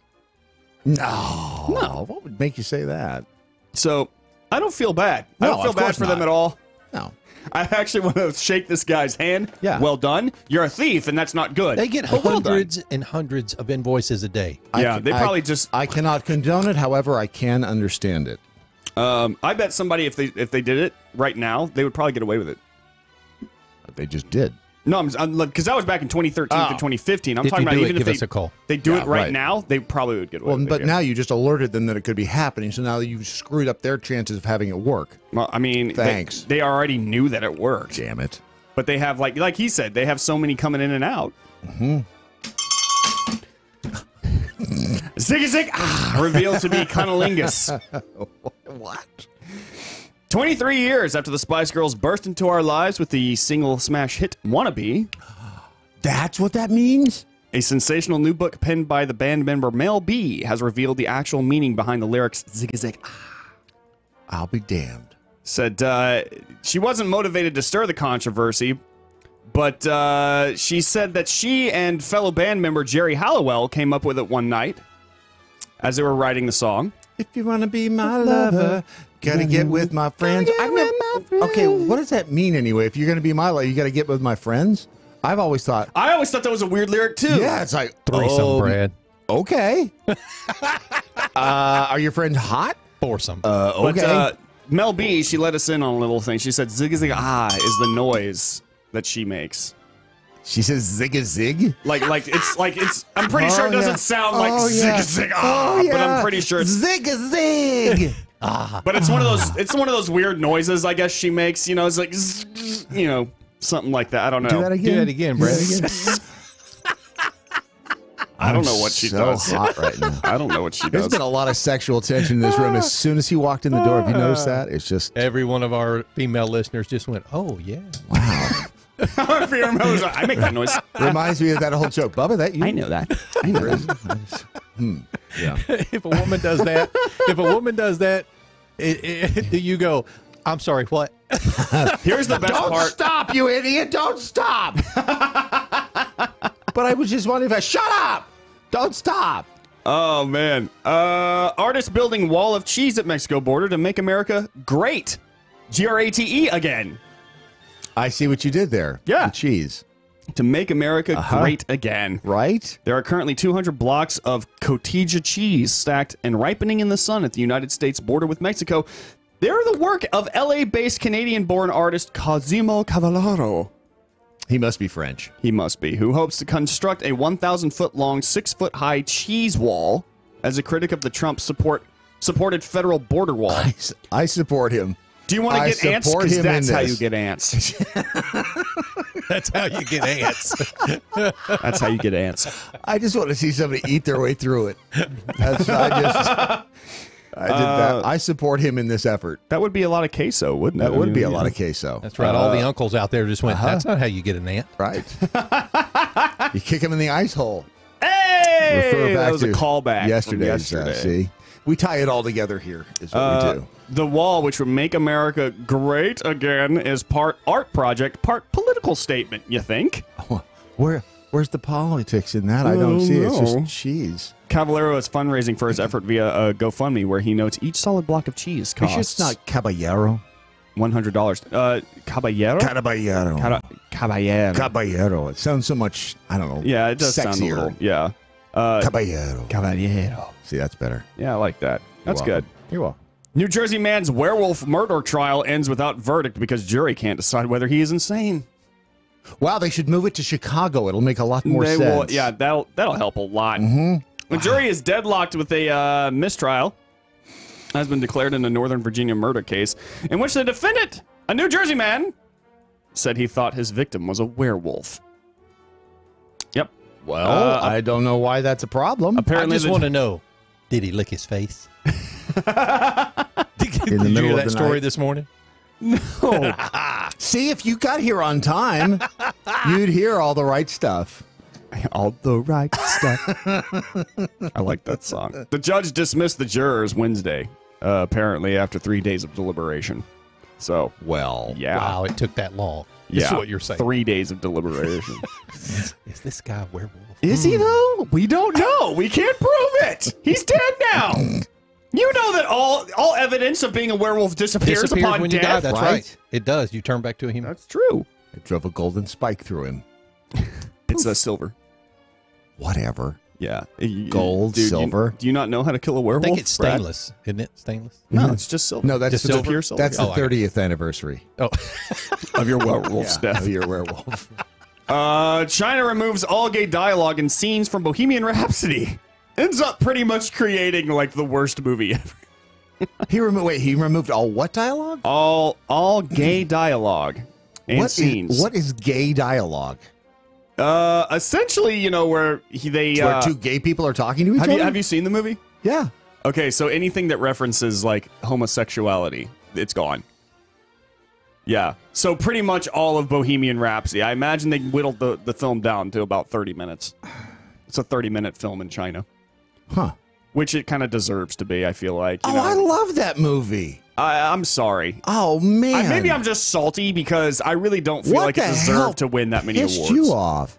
That's a great movie. Look, you have to admit Rami Malek did a fantastic job. Unbelievable. Just like him. And Brian May. Absolutely. He did. And I could not tell the difference between the actor the actor playing Brian May and the real Brian May. I mean, they were that good. They were that good, right? But what are you, a communist? No. Wow. You know what? I will go on a huge rant about this in the next freaking half hour. All right, we'll talk about this. Okay. But Bohemian Rhapsody finally opened up in select Chinese theaters on March 22nd, and as expected, was edited to remove all traces of Freddie Mercury's homosexuality. The censorship is hardly a surprise given China's strict policies on exhibiting LGBTQ content. Ridley Scott's Alien Covenant was released in China without the kiss between Michael Fassbender and himself. Wow. For instance, while films like Ang Lee's Brokeback Mountain were denied a release, Luca Guadagnino, blah, blah, blah, Call Me By Your Name, which, by the way, that's a disturbing movie. Meanwhile, was pulled from the Beijing International Film Festival in 2017. Those are your headlines. All right. But first, Brad. A word about APR Coffee and their mint coffee bark. Boy, is it good. I just had some. I just needed some. I need a little something sweet. I just need a little something. That's all. I just need a little something. And the mint coffee bark was that something I needed. And by the way, is Matt Block bitched about the coffee yet? I don't know. He drank about 6 cups of it yesterday. Okay, so he was just blowing smoke when he said that he didn't like the strong brew. Entirely possible. Because every day it's been on strong brew. Don't tell Matt Block. Don't tell him, because he'll just whine about it. But I have the MoJo blend in there today, and it is fabulous. Sweetened with the maple sugar that is from MoJoWildRice.com. So go to APR Coffee, AmericanPrideRoasters.com. All right, so here's what we got. We got man steals $122 million from Google. All right. We have the reveal of what Zigga means. All right. All right. We have the cheese guy at the Mexican border building a wall of cheese. We got the New Jersey man whose trial ended because no one could figure out whether he was insane, despite the fact that he said he was just killing a werewolf. That's all he was doing. And China removes all gay dialogue from Bohemian Rhapsody. Which one These are good. is the fake one? Okay. Ron, what do you think? I was going to go with Zigga Zigga, but I've heard that before. So I'm going to go with Bohemian Rhapsody. Bohemian Rhapsody? I think, you know what? I'm going to do, I'm going with Bohemian Rhapsody, too. Really? Yeah. What are the Twitterverse? What are they The saying? Twitterverse is currently saying that Bohemian Rhapsody story. Oh, never mind. Lori F&D thinks that the... what does she know? She keeps talking about what is true, not what is false. And Larky F. and Farkin thinks it's the Spice Girl story. Okay, Spice Girl story. Okay, I'm going with I'm with Ron on this one. Bohemian Rhapsody. Bohemian gay. Rhapsody I would have thought they gay would have thing. just All not right. played the movie. At all. Okay, Stand by. and the answer is Anticipation. Damn, it's a long drum roll. Zig. That's not what it means. Damn it! I was hoping that was real. That really. I was too. You know what? I'm actually disappointed. I was going gonna to ask for research on the story that. that I just said was The fake. jackholes would have. Oh man, they would have. But what you're telling me is they actually pulled the gay stuff out of the movie. For sure. Oh my god. I thought that would be like the least surprising story. No kidding. Yeah, because they do that that's pretty stuff all the amazing. time. Those wacky Chinese. I'm telling you. All right, coming up next, I think Chef Patrick is here. The Daily Mojo. A free exchange of ideas. Mojo 50. Are you tired of high cable TV rates? Sign up for Dish today and get a $500 bonus offer while supplies last. Plus, lock in your price for 2 years guaranteed. Call All American Dish, your Dish authorized retailer now. 800-570-6630. 800-570-6630. That's 800-570-6630. Offers require credit qualification, 24-month commitment, early termination fee, and e-auto pay. Restrictions apply. Call for details. Got an old car? You can donate it, whether it's running or not, to the United Breast Cancer Foundation and save a life. They'll even come and pick it up for free. The United Breast Cancer Foundation has saved hundreds of women's lives through their free or low-cost breast screen exams. But now they need your help. The United Breast Cancer Foundation wants to save more lives through early detection by offering women free or low-cost breast screening exams. And donating your old car, SUV, or truck, whether it's running or not, helps pay for them. Plus, you get a charitable tax deduction. Help the United Breast Cancer Foundation save lives by donating your old car, SUV, or truck. Call now for free pickup. 800-245-0823. 800-245-0823. 800-245-0823. Call right now. That number again is 800-245-0823. Hey, it's Adrian Slade. With fake news from news channels that were once even slightly trustworthy and a social media that's guiding you by the hand like a child, controlling what they call conversational health and filtering out stories that someone else deems credible to you, where do you go for unadulterated libertarian and conservative discussion? How about right here on the Adrian Slade Show? Destroying the lies and dismantling the narratives, one story at a time. Unfiltered conversations only on MoJo 50. Live free. The Daily Mojo. We have a full house here on the Daily Mojo. Not only has Chef Patrick joined us, but on the phone is Gwen Rich from the Rich Solution. Hello, Gwen. How are you? Good morning. Hey, happy birthday. Thank you. Thank you. Another day older and deeper in debt. That's me. Oh, and wiser. Yeah, I don't know about that. The older I get, the less I know about anything. I find we myself feel that way, don't we? find myself getting stupider and stupider as the years go by. So it is what it is. So let's talk about Doc Thompson's Healthy Lifestyle Challenge and the partnership with Riduzone. Surprise to me. So what gives? Yeah, this is so awesome. Well, we just announced it, and I don't think really most everybody knows about it. Which is why you're here to tell us. Exactly. Mm-hmm. Yeah, so we're having whoever engages the most. It's was supposed to culminate on April 1st. Yes. I think we're going to stretch it out because I'm not seeing the engagement I know. You guys have to get your bell ready for me, don't you? You're going to need a new one after you're done with me. That's why I got this one. I need my own special bell. Yes, you do. Yes, you do. Yes. So what's so how's this? So we're stretching out or extending the deadline.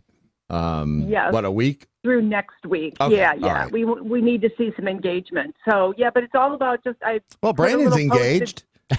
Brandon's engaged, so that's true. Yeah. See, so Golf he's not that kind of engagement. I see what you're saying. Right. Okay.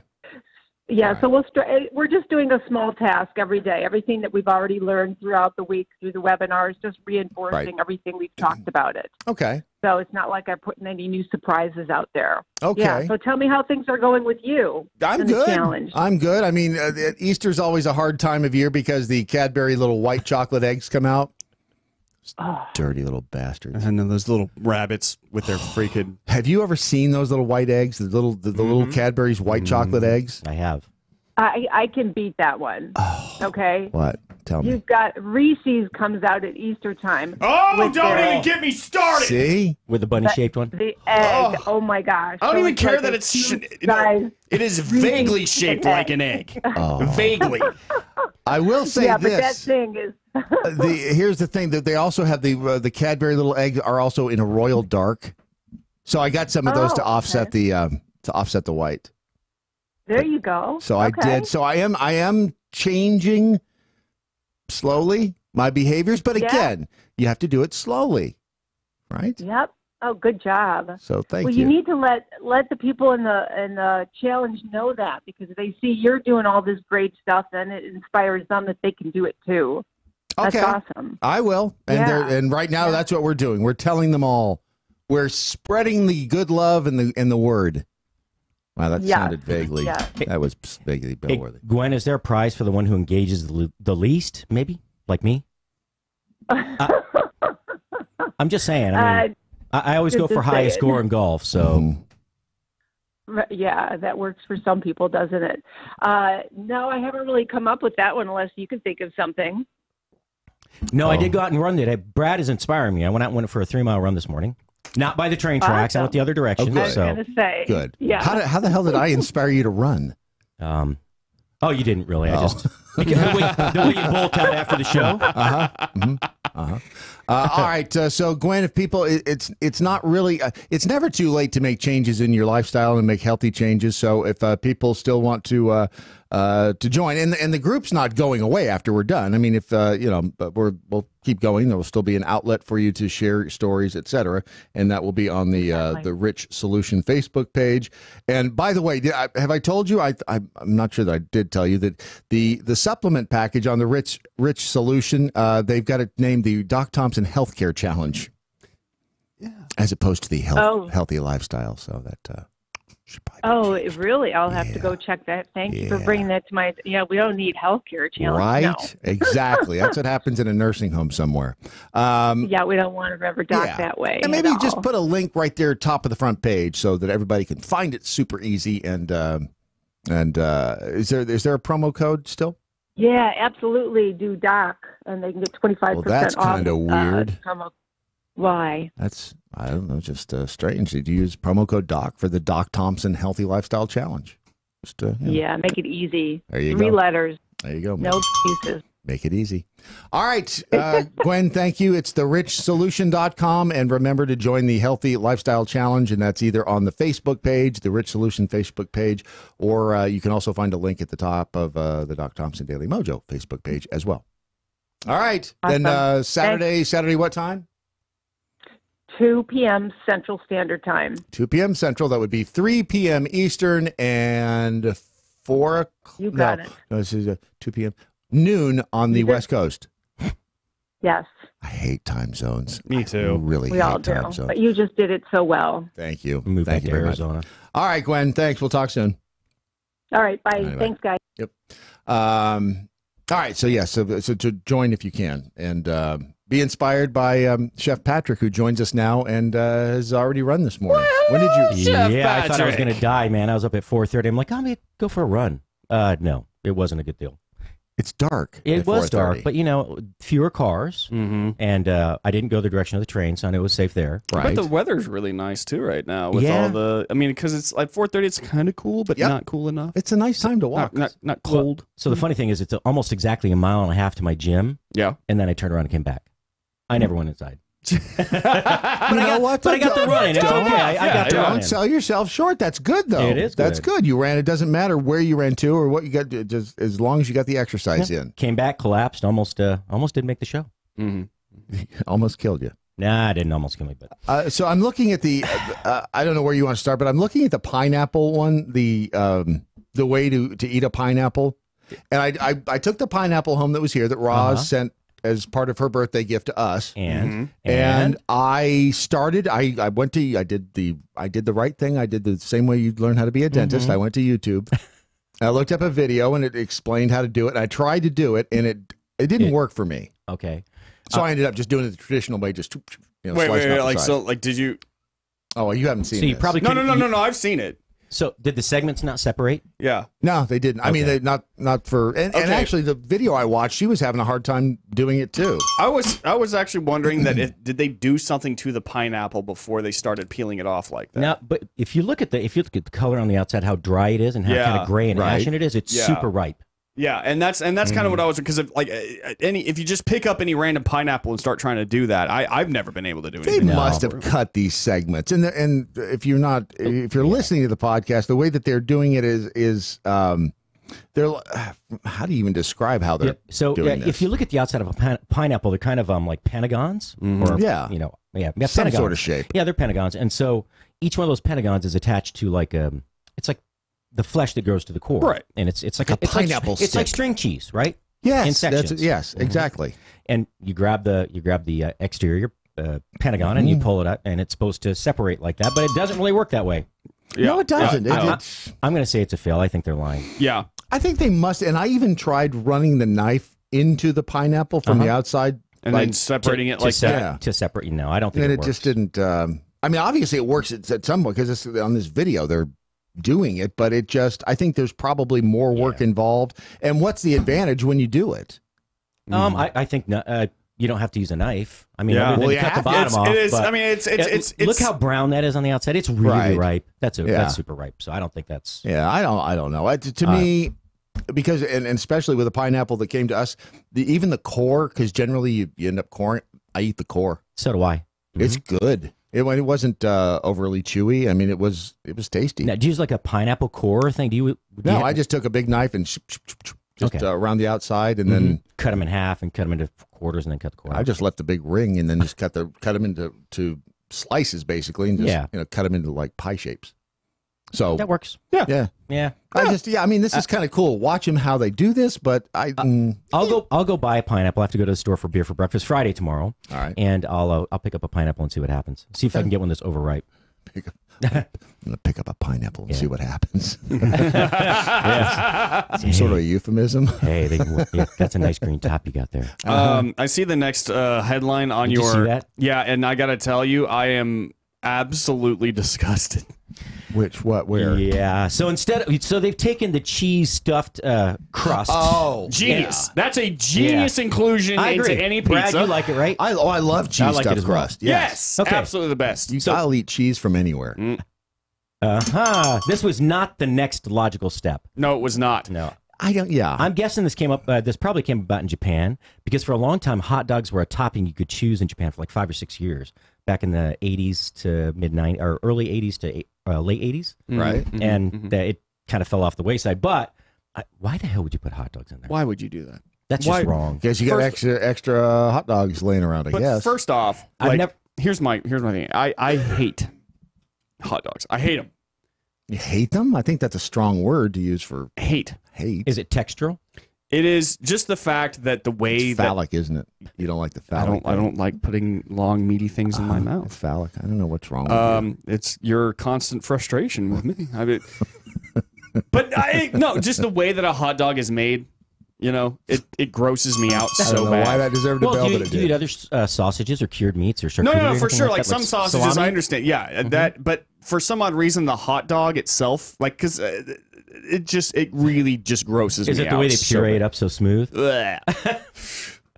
Well, you know what it is? It's the everything. It's all the leftovers thrown into the pot, ground into a fine mash, and stuffed into a skin. We don't say it's. That grosses me out. But that's what they lips are. and butts, basically. I mean, if you know what you're eating, it's like it's like the beaks and the claws and the toes. It and is the leftovers, and it grosses me out. Oh, and now they're like, "Hey, can we put this in your pizza?" No. Yeah, put it on stay top away and in the from my crust. pizza. It's okay. I think Oscar Mayer is behind this trend. You know, Oscar the Mayer. thing I don't like is that they don't have casing. Right? It should have. It's cooked in casing. Right. It looks like it should have casing. Yeah. But then you bite it and there's no texture. I don't like that. Oh, you mean there's no like the snappy thing when you bite through a sausage? So if you buy a soubrette in New York City on the street, a soubrette, soubrette. Okay, that's a brand. Soubrette. Yeah. No, he's not French. It's not a pineapple. Okay, All right, gotcha.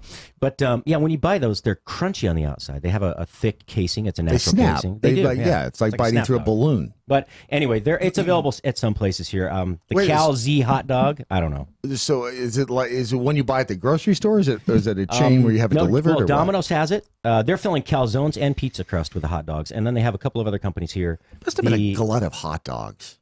Cal Z hot dog. Either that or That's the filled with mustard and mozzarella. Or whoever the guy is. Either the hot dog industry has a really, really good salesman who has been traveling around to places and giving people killer deals on hot dogs. Must be. I mean, it says something about Australia here. I think it must have started in Australia, Japan, somewhere Oh, down why in didn't you the say? other hemisphere. The bottom side of the disc. They don't know what they're doing down there. In France, did you see that they have a burger pizza that has tomato sauce, mozzarella, beef meatballs, onions, pickles, tomatoes, and a drizzle of burger sauce, Wait a which I'm minute. guessing is like the That's on a what? That's special on a sauce. what? That's on a pizza in France. On meatballs on a pizza? Leave it to the French. I mean, well, I guess Damn they it. would do something like Why that. would you wouldn't put they? meatballs on a pizza? Pizza Hut. It's the new hot cuisine. It's terrible. That doesn't. Okay, now they're just talking. I just a meatball. Why are people just trying to continuously ruin pizza, man? Just this is like the tool industry where every year they have to come out with something new, and they get in the tool industry that I always call it trying to reinvent the screwdriver. Yeah. So they come out with every little thing, a The one screwdriver you with a light, push like that thing and- you push in and out. The ones that They never work. No, it doesn't. It's always the leave it most be a screwdriver. It's the simplistic thing that sticks around, you know. Like Yes, everything like else the just seems to wheel. either be like a trend or Don't maybe like complicate it's like it. just let if it ain't broke, don't fix it. Except for stuffed crust pizza with cheese. Now that was brilliant. That was brilliant. But let's not try. It's like putting a sequel to Gone with the Wind in production. Yeah, you don't need that. You just don't do it. You don't need that. No. You got Back to the Future 1 and 2. Right. You don't need 3. No, you don't. You know, there was an improvement in cutting boards, though. Did you see that? I did, Okay. and It seems like it's more work than it's worth. it does seem like, and I might want to call Bravo Sierra on it. I think somebody, and here's why: because when we did.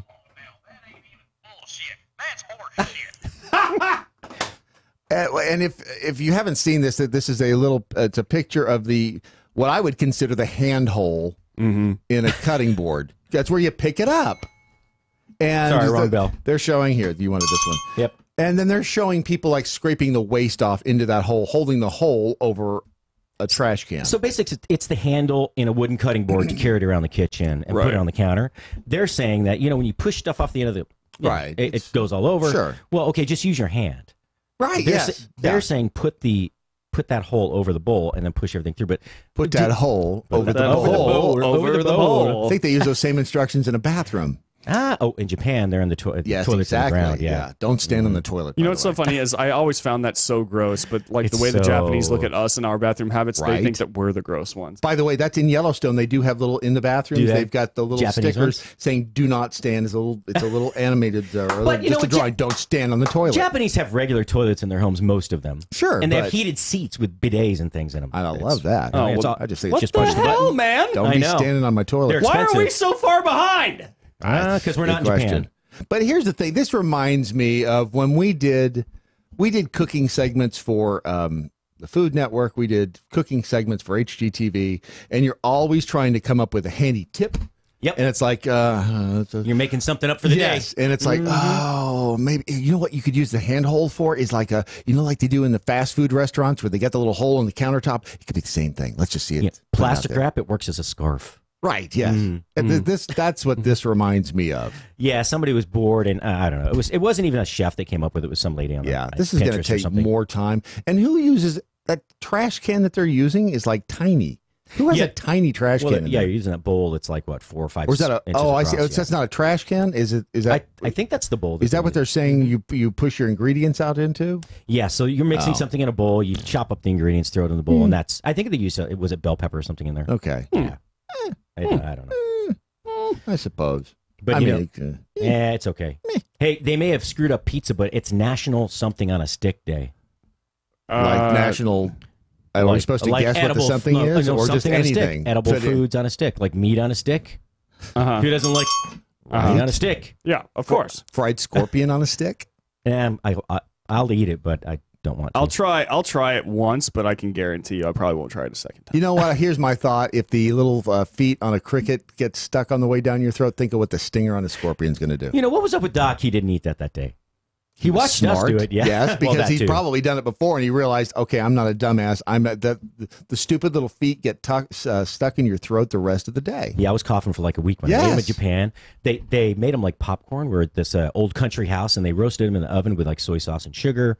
We've been drinking from 8 o'clock in the morning to about 1 o'clock in the morning. How can you drink all day if you don't start in the morning? Yeah, I'm telling you, that was the worst hangover That's a ever. good point. But another story. But I was eating those things like popcorn when I woke up in the morning. I had a couple of teeth. I mean, a couple of legs stuck in my teeth, and one just never made it down. And some stuff from the crickets too. It sounded like a cat having some problems. I don't. There's no reason. I mean, unless crickets are like a superfood, it's like eat one. They cricket. kind of are. Okay, but how many do you have to eat to get any? 400. Yeah. So, I mean, I'm sure there's other ways to get your vitamin A or whatever it is that doesn't require you to eat 400 of them. Just eat a steak. Yeah. It's all protein. So, other than the little notoriety or the oddity of eating a cricket. Yeah. Well, you could put crickets on a stick today and stick with the national holiday. Why would you want to eat a cricket, though, if you live... a tiny little cricket. Unless you're Bear Grylls and you're lost in the woods somewhere. That's what I'm saying. There's 7-Eleven down the street. They sell protein cookies. Yeah. I'm going down there and buying a protein cookie before I'm eating 400 crickets to get the protein. I feel like there's an entire industry just revolving around eating stuff that you're not supposed to on a dare. Well, yeah. Like, hey, who discovered how to cut blowfish that doesn't kill you? I talk about it on my show. I bet you won't eat this cricket. Right. And then you know what? He did. Millions of dollars made right there. Just from daring gyms everywhere to eat crickets. Well, and then you're right. Why did somebody... YouTube was born. Who the hell? First of all, somebody... With the blowfish, somebody ate it obviously first and died. So that's the thing. I mean, did you go through all the children in the family? Did you go through all the cats on the dock? All the other fishermen on the boat? What's killing? I mean, because it's so toxic. It's a very special process. You have to. It's $5,000 to $10,000 to take the exam alone. Right. And most people fail within 1 minute of learning how to cut the right way. The first time, yeah, you have to apprentice for like 6 years just to cut that one fish. And so who finally figured it out initially? Yeah, that's kind of. How many people died? Yes. Okay, hey, let's line up. You watch what he did, and before you do it, you tell me what everybody did before you. It's like passing the information. And then why was the blowfish the only thing that they could possibly catch? So we're just going to have to figure out how to eat this the right way because there's no other fish. There is some serious history I would like to know behind the foods. Like, who's the first dude who was like, hey, you see that liquid coming out of that cow? Right. I'm going to drink it. Right. The thing that came out of the chicken's butt, I'm eating one. Yeah. Liquid chicken. Yeah, we got it. Man. You never heard it called liquid chicken? Liquid chicken. Egg. Oh. It's an egg. Yeah.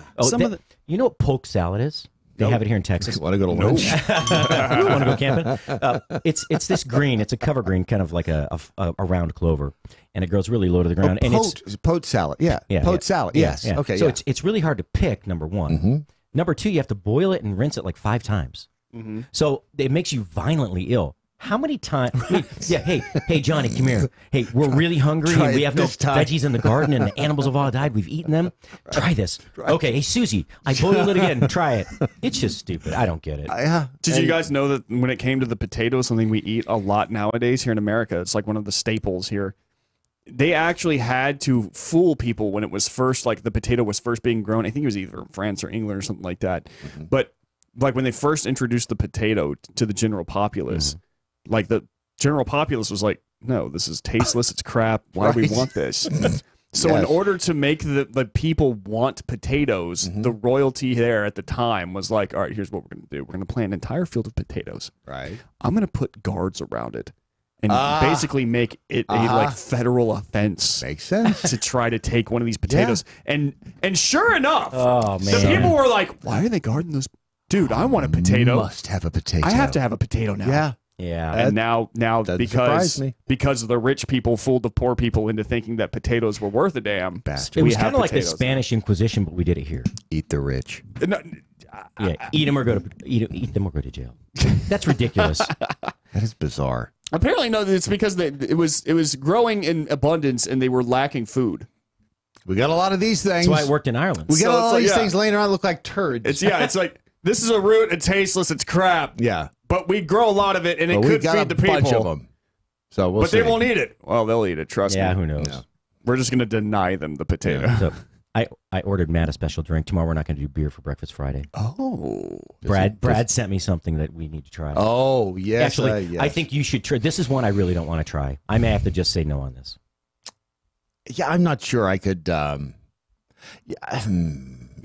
had trouble with gutter water, so this is going to be a problem. Have you had the liqueur that has the cobra in the bottle that you buy in Malaysia and some other places over there? Okay. No. I've had the tequila with the worm in it. It's basically like Yeah, that's okay. Yeah, you don't hallucinate. I always tried. Yeah.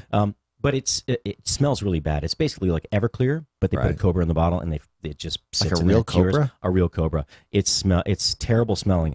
I drank that. That's because it's a cobra. But I am not decomposing. I am not going to drink Korean the Tsongsul, which is feces wine. I know, Brad. Hey, Brad, you want some gutter water to chase that down? That's a Rule 5 violation right there. Feces wine with a gutter water chaser, please. Oh, back. I would. A water back. I'm currly. That's just so disgusting. I don't even. Who thought of this? Again. Why? The woman who drinks it. How did she describe it? It doesn't smell like feces, but there's a faint acidity to it. That's because it has shit in it. And you can tell it has a high alcohol content. Well, yeah, to mask the taste of the shit. I also sense traces of Chinese medicinal herbs. Again, to counteract the effects of drinking poop. I think she smoked some herb before she did that. Yeah, no, they consumed the herbs, shit them out. I just, why? Yeah, again, that's like this that is tiger coffee thing, or monkey coffee. Well, made of the feces. Monkey? Yeah, where they eat the beans, right? Why do we do things that are like humans? I don't It's a wonder that humans still exist on the planet. You have to think though, like this is one of those things where you understand, like for real, that humans are the most badass species on the planet. Think about it. Think about it. Here's a few should things, be afraid of us. Here are a few things that no one ever thinks about. Okay, we took one of our greatest predators. Okay. And literally subjugated them to make them our guard dogs and our best friends now. All right? Yeah. All right. We gather in locations, okay, and pay as a social like event thing. We pay to consume poison for fun. Yeah. We shit in water and we drink it. And drink it.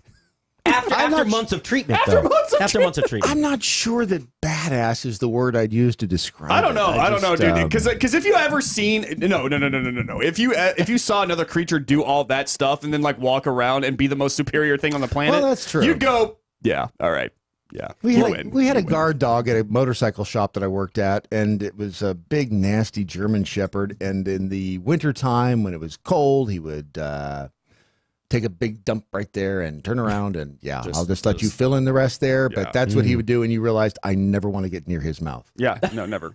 Ever. Oh, so, come on, Fido, give me a big kiss. No, it's okay. no. So I can see what you're saying. They have a cleaner mouth than we do, but they don't actually. Yeah, no, no. Yeah, I don't think I could do this. No, ever. I don't know why you'd want to do it. I can't imagine. I mean, she says it has a high alcohol content and it tastes acidic. And okay, so what's the point? I mean, why would you? That's my question. It's supposed to have some medicinal purposes. Medicinal purposes. Yes. There's medicine in my shit. It says it can cure illness and help bone That's fractures the name of his autobiography. There's medicine in my shit. If they say it does what? It cures. Okay, it can cure illness and help bone fractures to heal. No, I don't think so. How? I call I got to call it this time. There's no way. I just don't understand. I know that's the question. Why? Why would you do that? I don't. Yeah, I have no idea. I'm actually lost. I do not know what. Is it North or South Korea? It's got to be. That's a good thing. It has to be South because if it were North, we would know about it. It's South Korea, but do you know for a fact that it's more unrefined in North Korea, where they're being forced to eat that? Right, exactly. That's true. It was a delicacy handed down from the North Koreans. That's what it is. The North Koreans came over. Did you guys know? Have you tried this? Somebody there brought are that proteins back when they let them out of prison. They came back across the border. They're like, "Oh, have you tried the wine? Right, it's fantastic. I broke a finger. Healed right up." Yeah, I think this is kind of the guards around the potato field. I think. Bob Tegerden. Bob Tegerden said, "I'm actually shocked. There's a shit wine, but not a shit beer. There is. Oh, there's a there's plenty beer of them too. It's called Miller Lite. Oh, that's a good one. That's a good one. Did Bud Light pay you to do that? See. The whole high sugar, the corn syrup in the beer. Oh my goodness, that was a good one. It definitely wasn't Shiner. Did you hear what happened? No. So up at the Coors Brewery, just outside of Golden, Colorado, Budweiser, right before the Super Bowl, took out 3 big signboards and said that they put corn syrup in their in Miller Lite and Coors Light, and then they took out another one that said. It says something, but it says still less corn syrup than Coors Light. And then they put a third one up too, still 100% corn syrup free.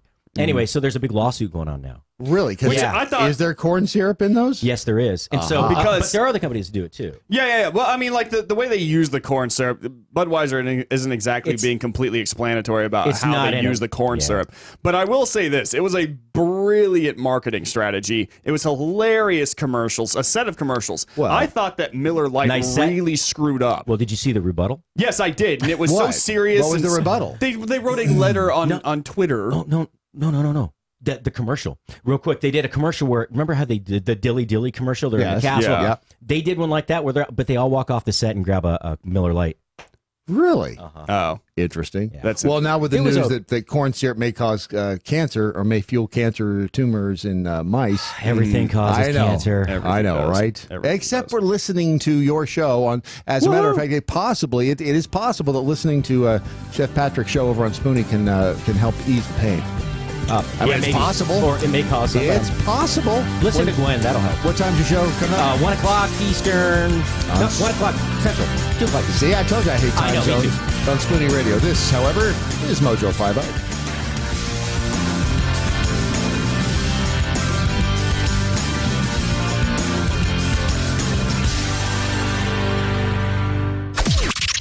This is the seditious, rabble-rousing, liberty-loving, home of fun, entertaining, and compelling talk. MoJo 50. News this hour from townhall.com. I'm Rich Thomason. The situation along the southern border continues to deteriorate as tens of thousands more illegal immigrants press to enter the U.S. Authorities say an unknown number of them pose a threat to public health. Another 750 border inspectors are being sent to crossings with Mexico as Customs and Border Protection Commissioner Kevin McAleenan says his agency is caught in a growing crisis as tens of thousands of families asking for asylum show up at the border, many of them in poor health. We are doing everything we can to simply avoid a tragedy in a CBP facility. But with these numbers, with the types of illnesses we're seeing at the border, I fear that it's just a matter of time. There were more than 66,000 arrests last month along the border, a 149% increase over last February. And McAleenan says this month could see 100,000 arrests or denials of entry, more than half of them families. I'm Tim McGuire. We haven't heard the last of the Jussie Smollett case. President Trump on Twitter this morning writes, FBI and DOJ to review the outrageous Jussie Smollett case in Chicago. Looks like Attorney General Barr will miss a House Democrat deadline for release of the entire Russia report and all, perhaps millions of its supporting documents. Judiciary Committee Chairman Jerry Nadler says he's very concerned Barr will not provide the material by the time set. Nadler spoke to Barr yesterday and says the Attorney General not only said the report would not be released by April 2nd, Nadler says Barr wouldn't commit to releasing it to Congress without redaction. That's correspondent Mike Hempen. An $80 million jury award to a California man who blames Roundup weed killer for his cancer will be appealed. That word from Roundup's manufacturer, Monsanto. Wall Street, Dow futures up 16. More on these stories at townhall.com. It looks like you're losing. I am. Are you losing weight? I am losing. I've lost about 10 pounds. How are you doing it? Funny name, but I've done it with Riduzone. RIDUzone.com, and the stuff works. It's, you get into all that, the molecule this and the found in that. All I can tell you is it makes you feel full, and it keeps your mind off of wanting to overeat. And also boosts your metabolism, so you're burning more. Yeah, Try it today. It's going to work for you like it's worked for Brad and countless other people. Riduzone.com. RIDUzone.com. Hi, it's Doc Thompson for Matthew 25 Ministries. Matthew 25 Ministries is one of the few charities I'll actually endorse because I know them. I've worked with them, and I know almost all of the money that you donate goes to help people. Go to m25m.org. m25m.org. A former Democratic National Committee member told Politico on Monday that he will become National Senior Advisor to the Draft Beto campaign. That sounds like a horrible beer, probably a Pilsner. The Defenders with Stephen Airy, tonight at 9. MoJo 50. Have you done it? You catch a glimpse of yourself in the mirror? I'm one of those people you don't want to see naked. Yeah, most of us. But I mean, you look and you're going, what the? I know. How did I get to whatever? Yes. Yeah. Oh, it's horrible. Hey there, it's Doc Thompson and Brad Staggs to tell you about a different way to shed those pounds. This is brand new tech. It's only been around for a couple of years or so. It was based on research from the University of California that said there's a molecule called OEA that's found naturally in your body. It produces it in the Mediterranean diet, that when taken in concentrated amounts, it will actually make you feel fuller and boost your metabolism. I've lost about 10 pounds so far. It's amazing. It Now, really is cool. A company said, we can take this to market and make this great product that'll help you. It's called Riduzone, RIDUzone.com, RIDUzone.com. It's Brad's worked. It's worked for Brad's, worked for me, countless other people. Go to Riduzone.com and try today. You're going to love it. Riduzone.com. Remember that, RIDUzone.com. This is the MoJo 50 Institute for the Advanced Application of Freedom. Ya bitches.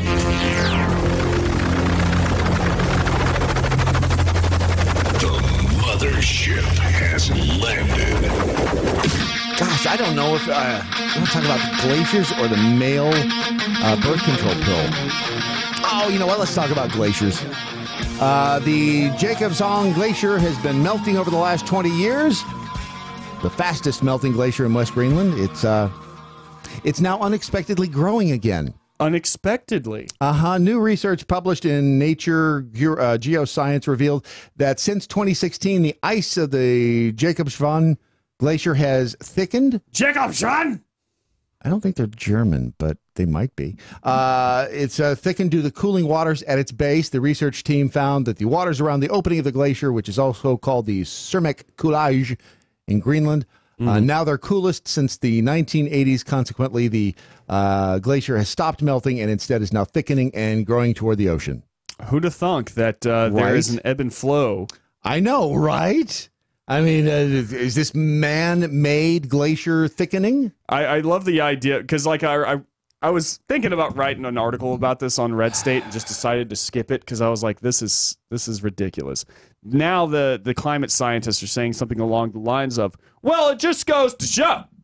Right. It just goes to show that, our calculations were a little off. It's still like really warm outside. Global warming is still a thing, but it's just not occurring as fast as we thought it would. Dude, just say it. You were wrong, all right? The glacier that you used to make everyone afraid that we have global warming is now gaining ice. Just say that you were wrong and move on. But no. No, they can't do that. And geologists and What are those other guys that dig? What was Indiana Jones? He was not an anthropologist. He was an archaeologist. Archaeologist, yeah. One of those ologists. He was an ologist. They've been digging up the ruins around a Byzantine Empire city known as Ilusa. They discovered clues as to why the city's destruction, it's in the trash, basically. They found out why the thing, I guess that's what they do. Imagine when they, in a few thousand years, when they start digging up our trash, they're going to go, what the hell is wrong with these people? But they've discovered that... Did he need to eat this much beef jerky? Were they eating pizza stuffed with hot dogs? No wonder they're all dead. But they have found that, and this, again, was back in the, like 500, somewhere in through there, that it apparently was climate change then that brought this city down. And... yeah, so, and they're trying to link it to the SUVs that they were driving at the time. Yeah, of course, because back in the ancient days. They were big on the SUVs back in the Byzantine Empire. They were tackling the problem of cow farts. Right. Yeah, they were trying to get everyone to eat less meat during that time period. And Alexander the Ocasio Greatness Core... What would that be? That would... Core Sussex... that was what you heard every time you said his name. That's right. And he was like, we're all going to die in 12 years. And nobody listened. Right. And nobody listened. And they died. So just take that. That's right. Yeah. That's right, folks. Yeah. So it's listen.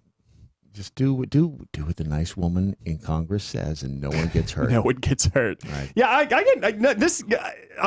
I'm really sick and tired of this idea. Look, is climate change real? Yes, it's very real. The climate changes a lot. Yeah, but that's what it does. Yes, we're on a blue marble floating through space. Yeah, we're just fortunate enough to have Watson Prunier on the marble with us. Yeah, as we fly through space at millions of miles an hour, and we're all surprised that the climate changes. Watson, how are you? I'm doing really well. Yeah, you this just blue marble. Yeah, the big blue marble flying through space. Well, speaking of flying has been a stressful day. I'm flying my dad and his wife here to meet his grandkids for the first time. Oh, wow. And they can't follow instructions. It's hard to raise parents. It really is. He's 75 years old. You'd think he'd know better. They just don't listen. Told not to check in your carry-on bags. And he decided to check in his carry-on bags. And there's an extra fee. I'm like, wait, I got you decent seats. I even upgraded your seats. And now you're expecting me to pay you more money? See? That's what happens. It's very hard raising parents, and yet they still have not put out the instruction book. I don't understand it. So Watson's show is on is it Monday and Friday? Monday and Friday. At 10 o'clock Eastern. And if you haven't yet listened to Watson's show, how would you describe your show, Watson?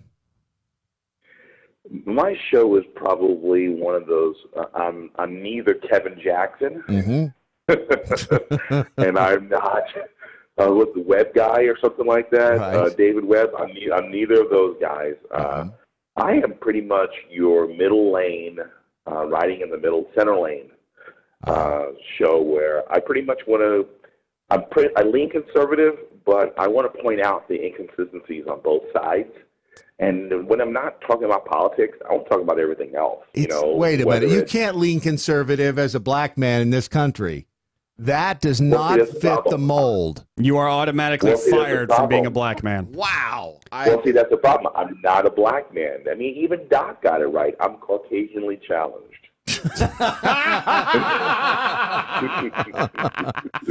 I neither identify as black. Nice. I do not identify as black. Nice. So, yeah, you know what? It's really interesting, because of the fact that, when everybody's going crazy about all the racism in this country, and I'm sitting here thinking, I'm like, I've only faced racism from one area, and even when I pointed out to even black, who want to identify as black Americans, who are liberal or Democrats, I say to them, you know what? You guys are talking about racism, but out of 200 incidences, about 197 of them were at the hands of other black people attacking me, physically, verbally, in all kinds of ways. And they still sit there like, well, you're a special case scenario. I'm like, no, I'm not.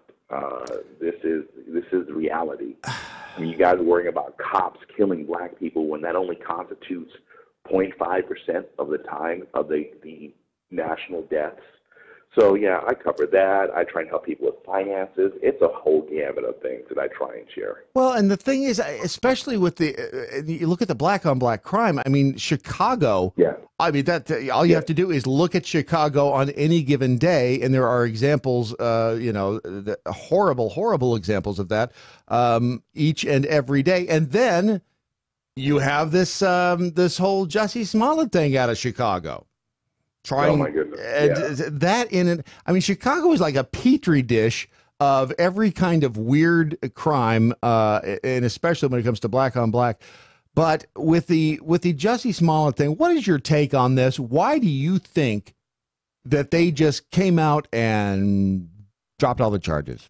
What's your best guess? I made a meme yesterday, and I said the Jussie Smollett phone records are now more expensive and interesting than Trump's tax returns, Obama's college records and birth certificate, and who killed JFK.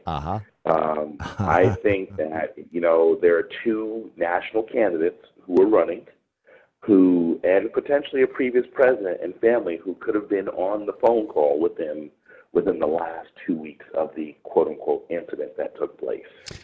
So what better way than to divert any attention than to basically say that this case is closed? And why do community service if you haven't done anything wrong? I will add, however, that now thanks to all the outrage that has been occurring over the nation from both sides of the party, that the judge has now said, oops, I accidentally did that, and now I'm considering undoing that. Well, the hearing they were supposed to have yesterday on sealing the record was delayed. So the details of the case may yet emerge, but you've got Kim Foxx, who was in some way associated with the aide to Michelle Obama, who was somehow related to Jussie Smollett. There's some connection in there, and there are a lot of dots that we have not yet seen that they're trying to bury. Yeah, she said she inadvertently sealed the records. Inadvertently. Like she tripped and fell and somehow sealed the records. He sealed the records. That's like the woman on government assistance who accidentally fell on the floor and opened her legs, and men kept dropping into their seat into her. Yeah. She had all repeatedly. I fell over. That's a. I fell over. I fell over again. Fell into me, and the children kept popping out of nowhere like party favors, right? Yeah. Okay. Yeah. Wow. I hadn't really thought about it that way, but you're right. It's Mogwai rules.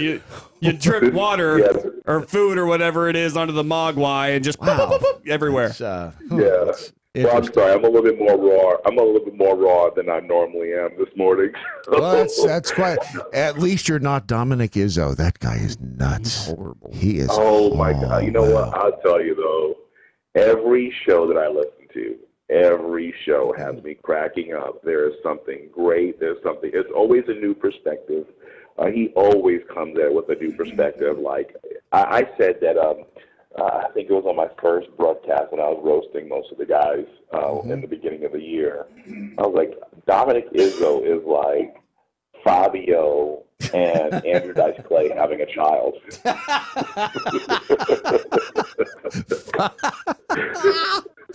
Oh, that's good. That's good. Very good. Very good. That's very nice. Very nice. And that's the thing about MoJo 50. And for anybody who's just dipping their toe into the beautiful waters of the MoJo River here at MoJo 50. Gorgeous. The thing is, it is, first of all, we are a network that is, a lot of people think, well, you're a Christian network. Well, no, we have a Christian show on. We're about the freedom of speech. Yeah. We're about expressing all views. We're an adult network. Some of the content may actually offend you if you choose to let it offend you, but that's on you. And we allow people to be on this network and to express, unlike some others where you are theoretically allowed to express your own views when then you're shut down. On this particular network, you can express your own views, and as long as you're not doing anything illegal, it's up to you. It's up to the show host, which is the way it should be. It's about the freedom of speech. Exactly. And I think that's the big conundrum that I think that I don't think a lot of conservatives and even Christians understand. One of the things that probably one of the biggest challenges I had in the 2016 elections is I didn't vote for Trump. I didn't vote for Hillary. I basically couldn't vote for Trump, but I was attacked by a lot of conservatives saying this is a wasted vote. And, one of the things I said to them, I was like, okay, hold on a second. So for the last 235 years, soldiers have been fighting.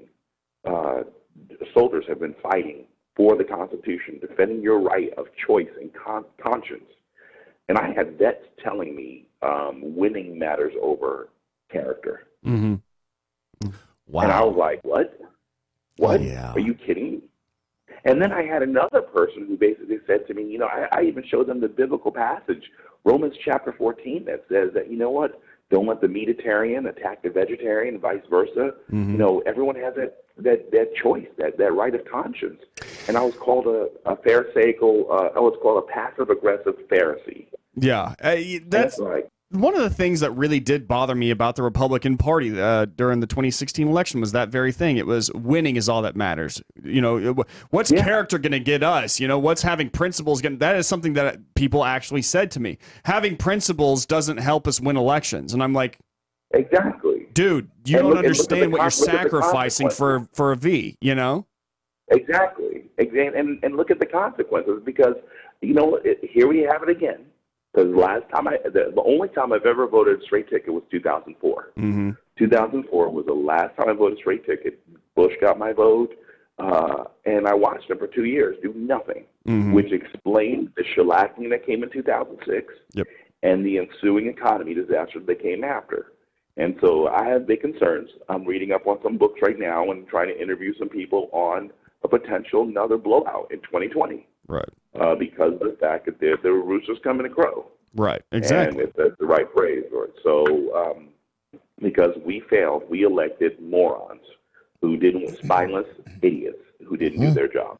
Yeah. And those are the things that I love pointing out, and I hear everybody else, again, like I said, it's just great perspectives. I'm so happy to be on MoJo because it definitely is a wide variety of different voices. But at least you're going to get challenged.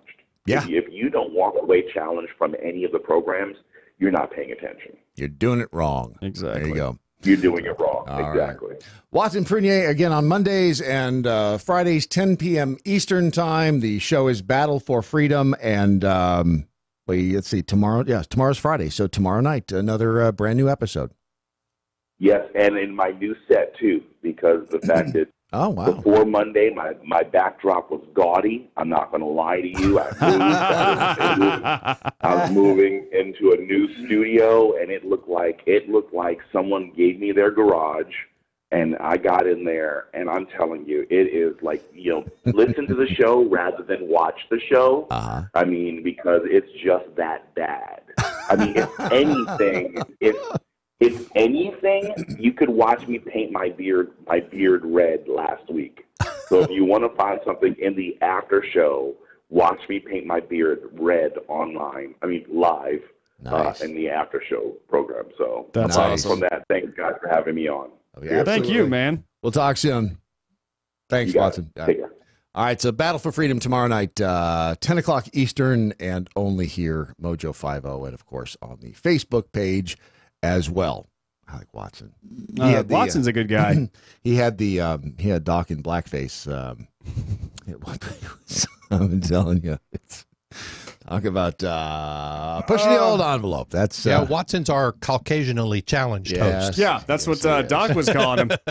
Yep, that's exactly how it is. And of course, Watson's favorite phone company is, of course, Patriot Mobile. Oh yeah, who's not right? See, they even accept at patriotmobile.com. They accept Caucasianally challenged radio hosts, which is nice because it's they don't judge. They don't judge. More importantly than accepting occasionally challenged radio show hosts is apparently leftist challenged. Like the statist challenged radio show hosts, which is what I like about Patriot Mobile, the fact that they support statist challenged causes instead of statist pro-statist. Right. Yes. I like that about Hashtag MAGA with your mobile. I see what they did there. MAGA with your mobile. I see what they did there. So if you go to patriotmobile.com/mojo, you will find phones that you can, flip phones are coming back. Are they? Yeah, flip phones. There's a flip phone right here on the front page. You can look at it's from $10. Like a burner. Yeah. So if you were looking for maybe a phone for your side business, whatever side business you got going on, that's up to you. How interesting is that I think that they're coming back, and I wonder why. Like people are just ditching they're ditching their computers that connect them to the rest of the world, so that they could just have a phone that receives. Well, it's not a bad idea, especially maybe if you got to get one for a kid. Yeah, for a ute in your family. For one of the Utes of America. They got phones here starting. There's a Samsung phone on their front page starting at $7.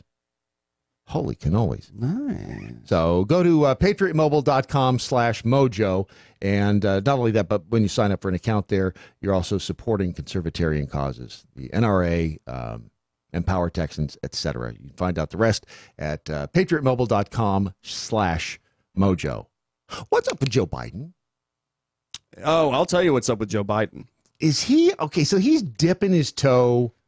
He's dipping his little toe in the water. Just see, he doesn't want. Is he trying to get all of this, all of his background out there before this? Is he still trying to see which way the wind's blowing? What's he doing? No, he's been telling people he's actually going to run now for months and months and months. Yeah, but he hasn't. But I think what he's doing, he's waiting for the grand reveal, because as it stands right now, every single poll that has come out, with the exception of one, has put him at the top of the list for Democrats who want to see run, who they want their 2020 primary candidate to be. It's always been Joe Biden. He and Sanders. They're waiting. Well, Sanders has always come second. Right. They're the top two. Right, the top two consistently, but Which Sanders doesn't have a snowball's chance. But I mean, two old white guys at the top of the Democrat ticket. Oh yeah. Oh, many Democrats are very angry about this fact.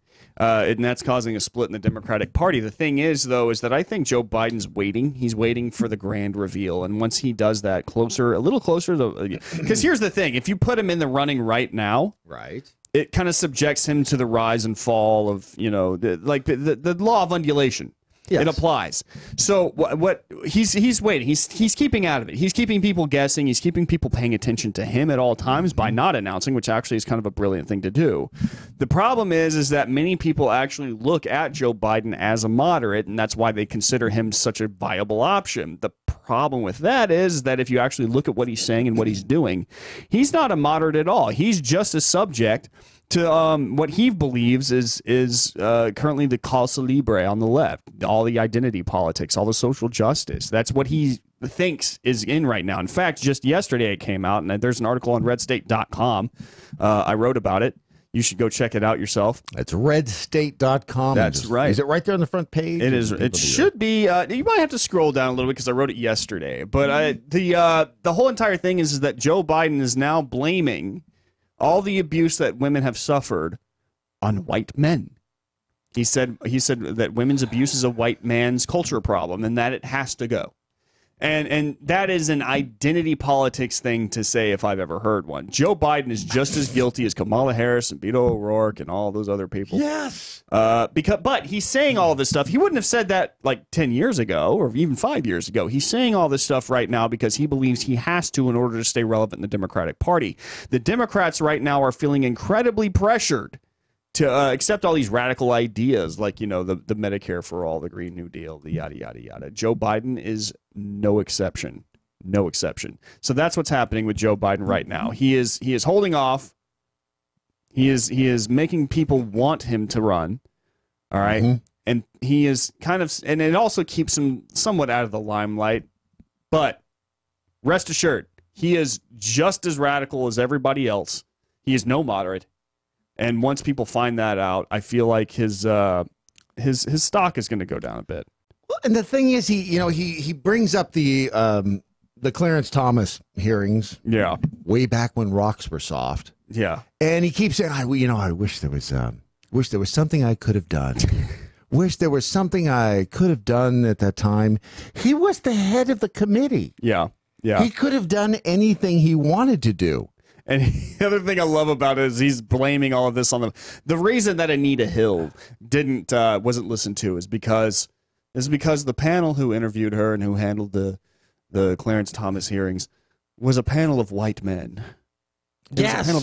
And white men are the ones who are causing all of these problems for women and minorities. And like, dude, Clarence Thomas was a black man. Right. You guys were standing in his way by trying to drum up some fake controversy that didn't happen. Anita Hill had nothing. She had nothing. All right. She had a claim. It's the same crap as Brett Kavanaugh. You guys suck. That's all it was. You were trying to prohibit a man who was guilty of wrong think in your eyes from achieving a seat on the Supreme Court. That's all it was. It was a black man that you guys were trying to stand in the way of, which, by the way, for eons and eons, that's been the Democrats' MO. A black man is rising up. We need to put him down. And it is amazing to watch Biden and Kennedy sitting next to each other.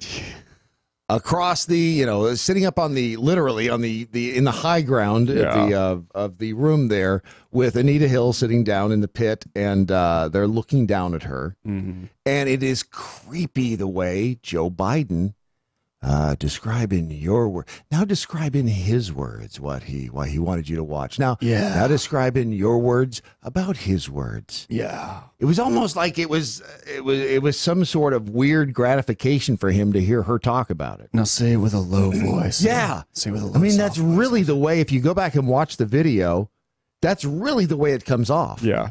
And it is Uncle Joe at his weirdest. Yeah. With Kennedy sitting next to him, just staring at her, like leering at Anita Hill. Mm-hmm. It's a very surreal video to go back and watch.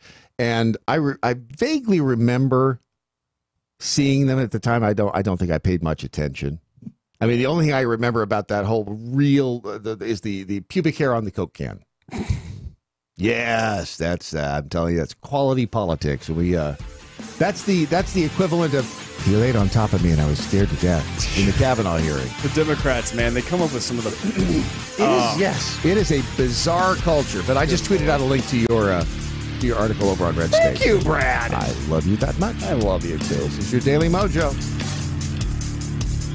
High capacity, fully automatic, large caliber, freedom. MoJo 50. From the land of Lincoln, or should I say the land of corruption. No, I'm not going to go on about Jesse Smollett, relax, but rather an even bigger liar from Chicago, one who's running the state of Illinois as its governor, J.B. Pritzker. He's only been in office for about 2 months, but that's all it's taken for him to show just how corrupt the government is in that state. Earlier this month, Pritzker announced he would switch the state to a progressive income tax from the constitutionally protected flat tax. He claims the switch would allow an additional $3.4 billion of revenue into the state coffers. Considering the dire straits of the state budget, this seems to be a reasonable plan. But something didn't smell right about what Pritzker was telling us. It turns out we may be right. Illinois policy didn't just take Pritzker at his word regarding that $3.4 billion estimate. It wanted to see the math and assumptions used to get there and filed a FOIA request. But Pritzker's staff stalled and then gave a one-page answer at first. Fast forward a week and suddenly more detail was given to a local blog called Capital Fox. Those numbers couldn't even stand up to the numbers released in the one-pager, though. It starts with Pritzker assuming the state would grow at 3.61%, which would be great news for the state, except its growth projections have changed from that number to 3.52% in the one-pager and now magically to 3.35%. The net income growth rate has gone from 15.22 to 14.32% as well. Those moves down may seem small, but add up the raw numbers and it throws his estimates off by billions of dollars. Then we have his 2016 state net income coming out to $346.4 billion. The actual number, some $2.85 billion lower. It's just the tip of the iceberg when it comes to the fuzzy math of Pritzker's plan, though. So congrats to J.B. Pritzker. You've just joined the prestigious Lying Liars Club. I'm Andrew Coppins, and this has been By the Numbers. You can follow me on all the socials at The Coppins Show. By the Numbers with Andrew Coppins is powered by TarRiverArms.com. They've revolutionized online firearm sales with high-resolution pictures, 3D imaging, and the best prices. How much will you save? Find out at TarRiverArms.com. That's TarRiverArms.com. The Daily Mojo. Yeah, I just don't get sick. I never, now that I've said it, watch. Yeah, now watch. Now I'm going to come down with the mumps, measles, and bubonic plague. Yeah, all at I once. just don't ever, getting sick takes too much time, and B, I hate throwing up. Yeah, you know what? I very, very rarely ever throw up. If I actually get any sick to my stomach, it comes out the right end, just not. It hurts to throw up. Yeah, it does hurt to throw up. It sucks to throw up. It's a very unpleasant sensation. Yeah. I do not know how bulimic people do it. No, I don't either, because it's just painful. But I feel you're like the second person I think I've talked to this month that apparently when it comes to viruses and stuff like that, they do not get it. Apparently there is a certain blood type out there. I did not know this. I didn't know this either. But it is insanely virus resistant. That must be me. I guess so. I get bitchy. I just don't get sick. Oh, I get super bitchy, but I'll also get sick. Yeah. See, you've got the worst of both worlds. I know. That's unfortunate for you I and know. your fiance, especially her. To the phones we go. Jeff Sosha. Did I say your name right, first of all, Jeff? It's so hot. Thanks. So hot. I'm sorry. It's not the way it's spelled. And it's so hot? It's There's it's almost no way you could have got that. well, see, that's like you have like a trick last name. It's spelled Socha, right? Yeah, it's Eastern European. What are you going to do? There you go. Yeah, those Eastern Europeans. All right. Jeff is a managing partner at ARC Financial. And first of all, what is ARC Financial?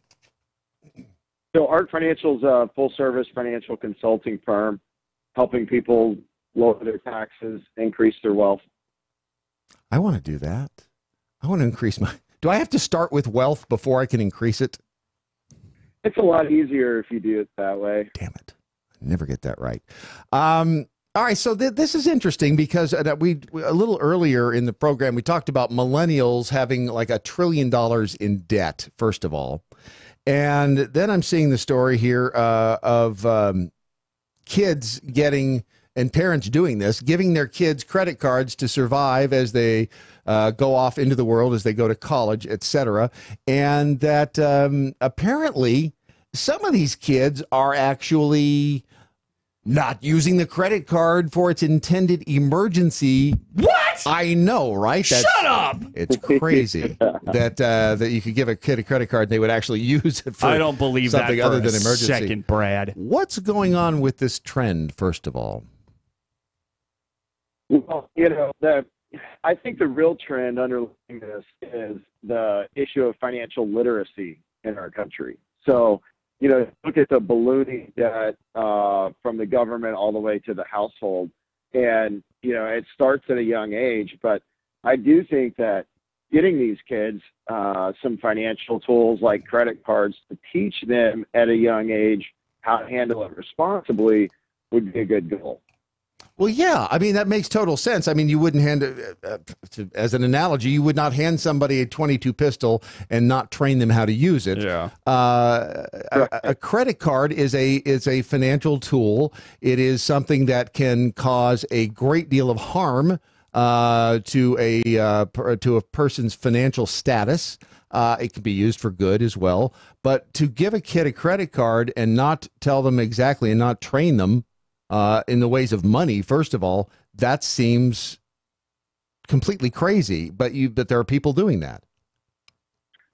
Think about it, Brad. In our country, in our schooling system, our education system, where do you get financial education?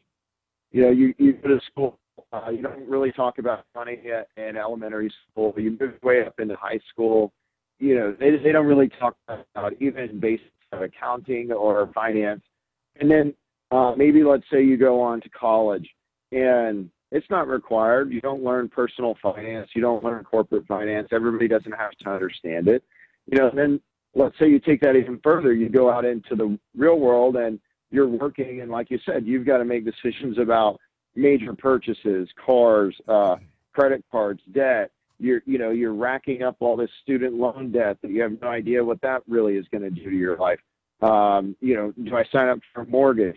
And so it's really about this education and going, what does debt do, and how do you use it, and how do you avoid it hurting you? Sometimes people will get out there in the world and they're going to be even more successful. And so maybe they start a business or own a business, and then where do they get financial education? They still didn't. It's just maybe School of Hard Knocks and maybe a little bit of luck thrown in there.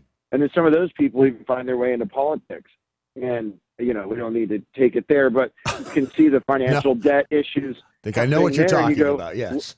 You're going, where does Congress get financial education? Right. These people are making the decision. And so all the way through, the epidemic in our country is this lack of financial education, this void that's creating all this financial illiteracy. And we're not helping if we don't teaching our children at young ages. Well, yeah, it used to be in high school even you could go to economics, you could go to even home ec for that matter, and they at least taught you how to balance a checkbook. You could take auto shop, you could take a lot of things that actually trained you for the real world, but we don't do that anymore for some reason. So we do have a lot of people coming out of the education system with no idea how to manage money. Thankfully, I don't really think you need to learn how to balance a checkbook anymore, although it's handy. But I mean, you can go online and have Right. you can see your checking balance and all your account balances online, so you can do it that way. But for parents who are giving their kids the proverbial emergency credit card, how do you teach the kid? What's the most important piece of information that you tell the kid when you hand them said credit card? I think one of the best things you could teach them is if they have, if they're old enough and they have a job, or whether they're even just doing chores at home and you want to pay them to do some chores, help them to look at the statement, to read the statement, and once a month realize that money is coming out of their piggy bank and going to that card company to take care of that activity on the statement. So they start to learn the value of a dollar and what it means to earn a dollar and then spend a dollar, and how that credit card bill comes due. So I think for giving kids a credit card, it's a good idea to set low limits. Put some low limit on there where they can't go off and spend some huge amount of money. So you can limit the spending. You can put a lot of controls on it, and then use it as a way to start financial education from the home. Well, and would it be a better idea to maybe give them a debit card linked to an account and only have X dollars in the account? I mean, is that a good idea, or are you not giving them the possibly painful lesson of the interest charges and all of that they're going to see with a credit card? I think they both work. I think either one. You're going to learn different lessons from both, but I do think they both work. One of the issues we have, like you said, we don't balance checkbooks anymore. We don't use cash much anymore. And so there's really been psychological studies around the emotions involved in exchange of money. And so if I exchange cash, it registers a lot higher than if I write a check, which registers higher than if I swipe a credit card, which I don't know if you've noticed. Now they don't even want you to have to swipe the credit card or even insert the chip. They just want to have it wave over the, just wave the credit card, and it's like a magic wand. Just wave that thing, and then you get what you want, because it doesn't register in our brains as much. And so it's really about trying to tie this digital financial world into the reality of life. That's a good point, and I've often said that to people, that think about how little of the money that you earn on your paycheck throughout your life do you ever really touch. I mean, a very tiny percentage of it. You never touch the money that you make. I mean, you get $20 cash back here, you get $40 out of the ATM, whatever, but you never really touch the money. So it's just numbers on a page. And you're right, when you hand somebody over, because I did this at the post office the other day. It was like, anybody could just cash transaction. I'm like, hell, I got some money, I'll do that way, to bypass the line. And there's something about pulling that bill out of the wallet and handing it to somebody. And it's like, man, I don't have as many bills in my wallet as I had. I don't have as much money. There's something visceral about that. Mm-hmm. Yeah. I mean, and it's just kind of like points in a video game or something. It's just these numbers on a screen these days. Yeah. And so it's, we see these statistics like, 85% have less than $10,000 in the bank. And I find that absolutely terrifying. But, and we shouldn't really be shocked about it. There's no financial education. There's no training. And the money doesn't even feel real to them in the first place. Right. Yeah, you're right. The video game analogy is perfect because you can always just buy another life. Mm-hmm. As you go through life, you can get more credits. Find the gold coin. I didn't beat the level. I'll just start over. Yeah. It doesn't tend to work that way. Yeah, I mean, I don't know. Who knows? Maybe we'll see this generation grow up to file a bunch of bankruptcy. I hope that's not the case. Me too. All right. So how can people get in touch with you? Are you on the social medias, with ARC Financial, or with your name? What's your handle on the Twitter and all that? Yeah, we're out there. You can find us at arcfinancial.com if you want to go to the website. On Twitter, we're at ARCFG. And Facebook is at ARC Financial Group. And, of course, we're on LinkedIn as well. All right, cool. Jeff Soha, I did it right that time, from ARC Financial. Thank you for joining us. And hopefully people will wise up out there. I don't know because I sometimes don't have a lot of faith in humanity, but other times I do. So we'll see what happens. But the big takeaway is obviously with the credit card, establish some ground rules, low credit limit, and some education. Yes, sir. Thanks for having me on, Brad. Absolutely. Talk again soon. Thanks, Jeff. When you hand it truly is. It's like handing somebody a loaded pistol. Yeah, it really is. And especially at the younger ages, man. You don't. I've always kind of considered your teen years to be your prime dumbass years. Oh, big time. And I do believe that at some point in time you should be handed some money. And you learn mistakes that you make using that money. Yeah. To handle money in the future. But it's credit cards, man, are just so dangerous. You can really I know. Put like having a hard currency for you to use and make mistakes with is one thing, but giving you are ruining your future with your credit score and everything like that, and you don't know how.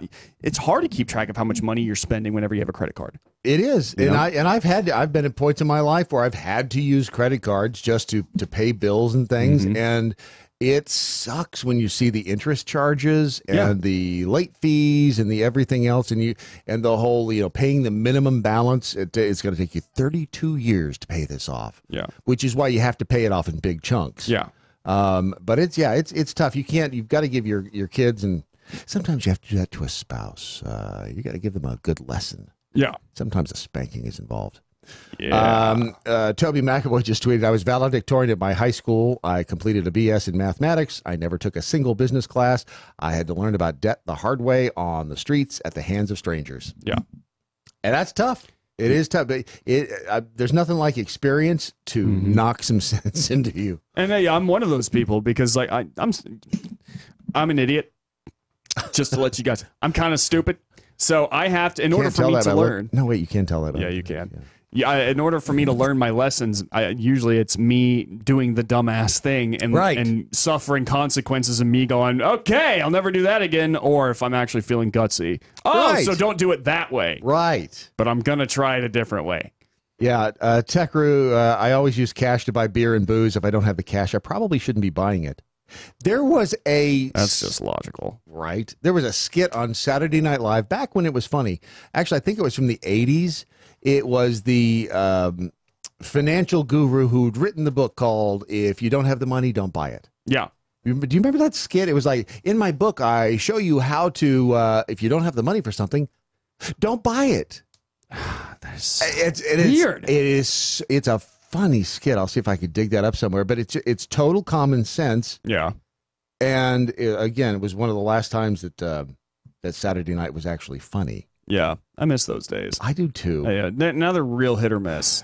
They're real hit or miss. Them, and then you got the late night talk shows, which used to be funny, and 61% of America has.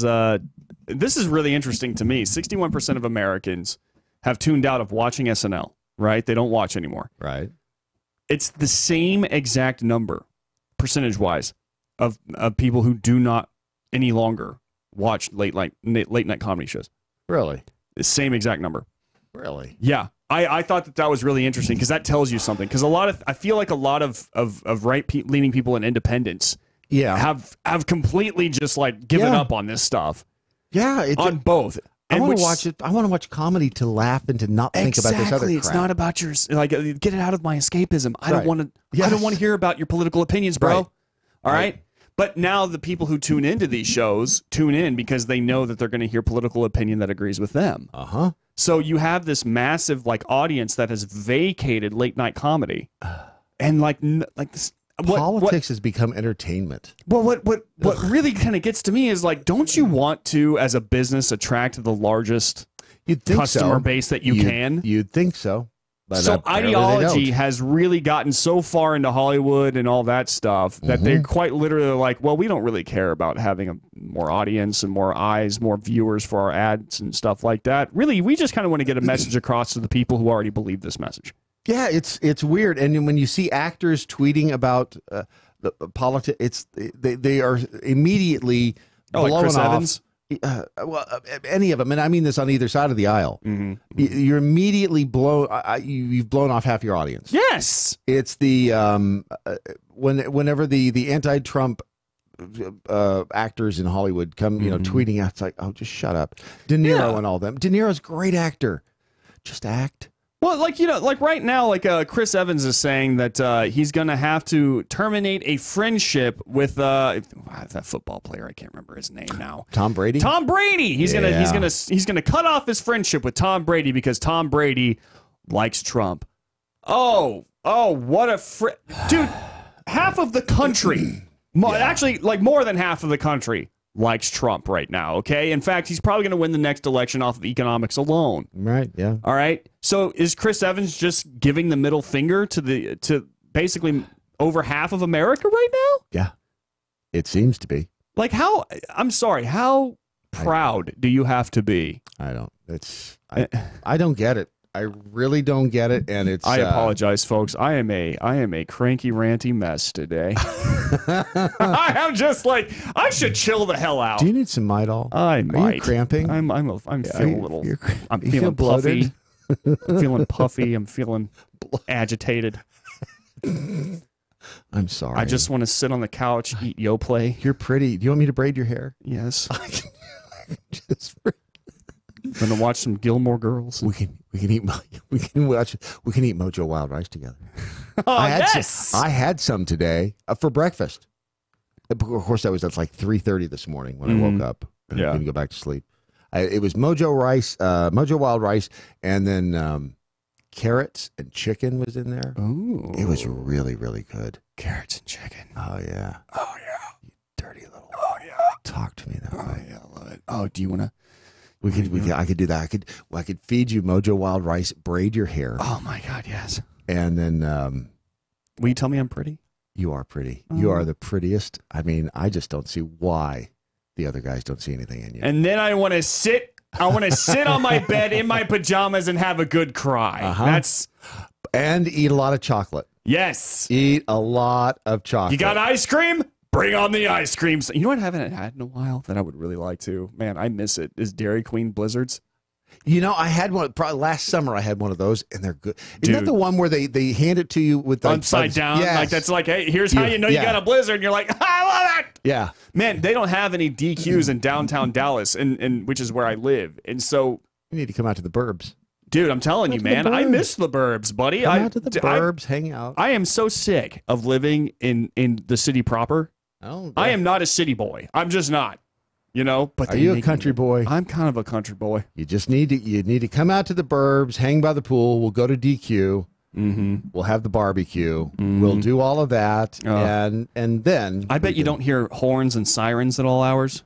No, but we do hear trains, or not trains, planes. You know who doesn't hear trains anymore? Hitler. You're absolutely right. So they're in so they're going through luggage, and this is at Chenal Airport, which I think is in India. And they're going through the luggage, and this is what they found. They found a horned pit viper snake. Well, you know. They also found 5 iguanas in the same luggage. Wow. They found 4 blue-tongued skinks. Sounds...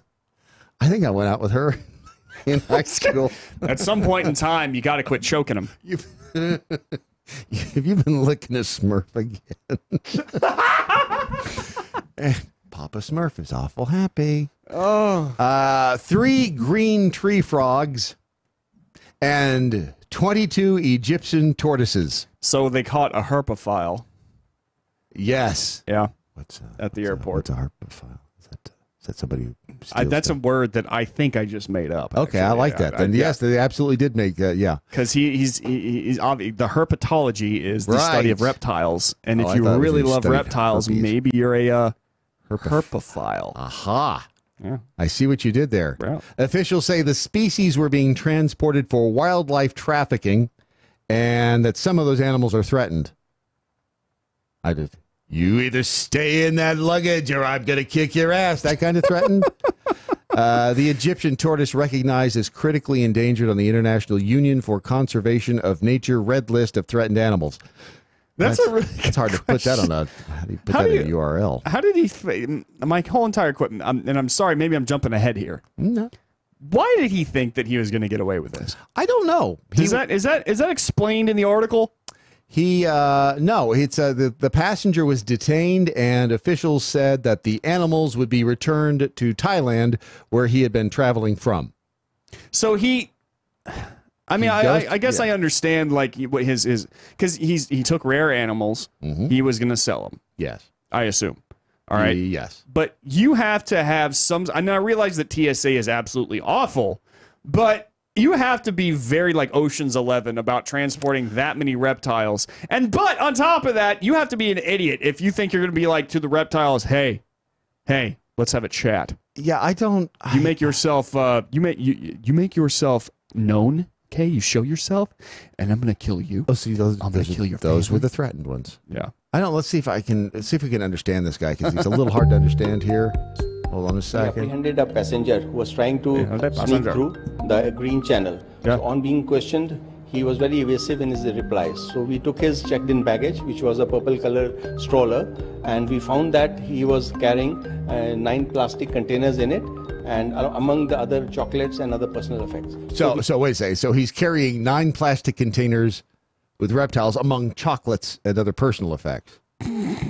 Wow, I hope you don't dip your hand in the wrong container hoping for some dark chocolate there. We opened those plastic containers, and we found that there were some movement in that. Yeah. Wow. Most of the species native to Africa, some on the list are threatened again, as we said, but how in the hell 22 Egyptian tortoises? I mean, they had to be the tiny ones, right? Yeah, are they? I imagine. I'm going to look this up because And a pit viper. Well, how did you manage to grab a pit viper? I don't know, because they look mean as hell. Have you ever seen a pit viper? I try not to get too close to a pit viper. They're and not only is it a pit viper, it's a horned pit viper. Yeah. Iguanas I can see. Yeah. Iguanas, you kind of sneak up behind them and you do the little head bob thing, and they do head bob, you kind of hypnotize them. Yeah. And you can grab the iguanas. The blue-tongued skinks, obviously they're just the sluts of the reptile world, so you just flash a couple dollar bills and they'll jump right in your lap. Yeah. The green tree frogs, those would be tough to catch too, I would think. The Egyptian tortoise is in fact tiny, very tiny. Oh, so it's probably like the one I had as a child. We had a little tiny. Yeah, can you still buy the little tiny turtles? I think you can. Yeah, those are very little cute tortoises here. They are like the pets if you don't want any. If you don't want to have commitment, it's like it's like having a cat. The reason I like cats, very low commitment. Yeah, leave the cat alone. Leave town for 3 or 4 days. Yeah. Leave the cat alone. Yeah, I mean, you put some food in the bowl, and then if she gets hungry, she can go out and kill something. I like that. A dog can't do that. Yeah, a dog cannot. A dog needs to have constant attention. Oh, how you doing? I mean, I like dogs, but you just can't leave them alone for 3 or 4 days. I prefer dogs, but yeah, I would say that as well. And dogs, though, I mean, the commitment level. I like the reward from dogs more than I like the reward from cats. Or you don't get, see, that's the thing. You don't get much of a reward from a cat. Because you feed a cat and they think they're God. Right. You feed a dog and they think you're God. And Right. and I like that. I totally get why people hate cats. I understand it completely. I just understand that the reason is that I have a very high aversion to commitment. So I'm just going to leave it there. Yeah. Probably, Ron, it's time to wrap this bitch Is the show already over? I know, right? Let's go. Yes, I'm telling you, it's the second fastest 3 hours that'll ever happen in your life. It is it, ladies and gentlemen, the end of Doc Thompson's Daily Mojo. But before we go, as always, let's find out what we learned today. We learned that you should not, at any point tonight, listen to Dominic Izzo's show. Do not do it. Don't do it. You're gonna be you're gonna be sorry if you do. We learned that zigga zigga how doesn't have the meaning that we'd all hoped it did. Yeah, it was not as family friendly as we once thought. Because I can remember little girls dancing to that when they were my age. They were all my age because that came out when I was a kid, and everyone was like, "I really want to zigga zigga." It's like, had I known then what I know now. And we learned that watching Bohemian Rhapsody in China is a lot like reading the Cliff Notes version of War and Peace. You can get through it in a very short time. The Brandon Morse, what, if anything, did you learn today? I learned that apparently the DQ sign is known as the Texas stop sign. I'm from Texas. I didn't even know that, but apparently the listeners are really up on this. Which is weird because they're not that smart a crowd. And I learned... In that, by the way, I learned that quite literally this outrages our fans, and they are now reaching out to Dairy Queen to make them put a location downtown just for me. Damn! See what kind of power you have? I do have the power. These people really just don't know you very well, do they really don't. No. I also learned that look, if you want to be a herpophile. Does that require a BA? Choking it is, you need to, at some point in time, let him breathe. Don't let the tongue turn blue, man. That's rude. The blue tongue skank is just, well, again, it's the horror. Daguerre said, I learned nothing today. Good. Then we did our job. We did our job. Remember, this is all about entertainment. It is not a classroom. Yeah, this is actually something we do as a joke. You don't have to learn anything. You can walk away. National Z Emergency said, what I learned today, credit cards are like a loaded gun, and you're going to shoot your eye out. Yes. See, you did learn something. Damn it, true. That's the problem. Then we did teach somebody something. We failed at our mission today. Yeah, I know. Gosh, dang it. Ron, did you have anything? Did you learn anything? Oh, no. See, the day I asked Ron, he's like, no, I didn't learn anything. I didn't learn dick. I was just over here to be behind the glass. Pooping. Kirk Slightly Venomous Jackhole said, Gwen from the Rich Solution doesn't know God gave all girls have their own special little bells for ringing. Well said. I'm not sure exactly what that means, but I like it anyway. Well said. Couldn't have said it any better. Does that deserve that or that? Or yes.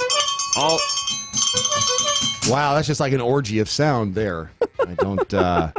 What do you, by the way, have coming up next on the Morse Code, which immediately follows this broadcast? I've got Jason Hernandez back. That's what I got. The Brown Boy's here. He's here. I miss him. I miss him so much. Me too. We look forward to that, and we'll get to those new numbers on procrastination, by the way, as soon as Doc returns from his Florida vacation. In the meantime, your Daily Mojo is today a Ron Phillips production. Wherever you go, whatever you do, live by the 5 rules, and you will have a shot at being right and being happy. Good night, Doc Thompson. Shizuka! Wherever you are. That too.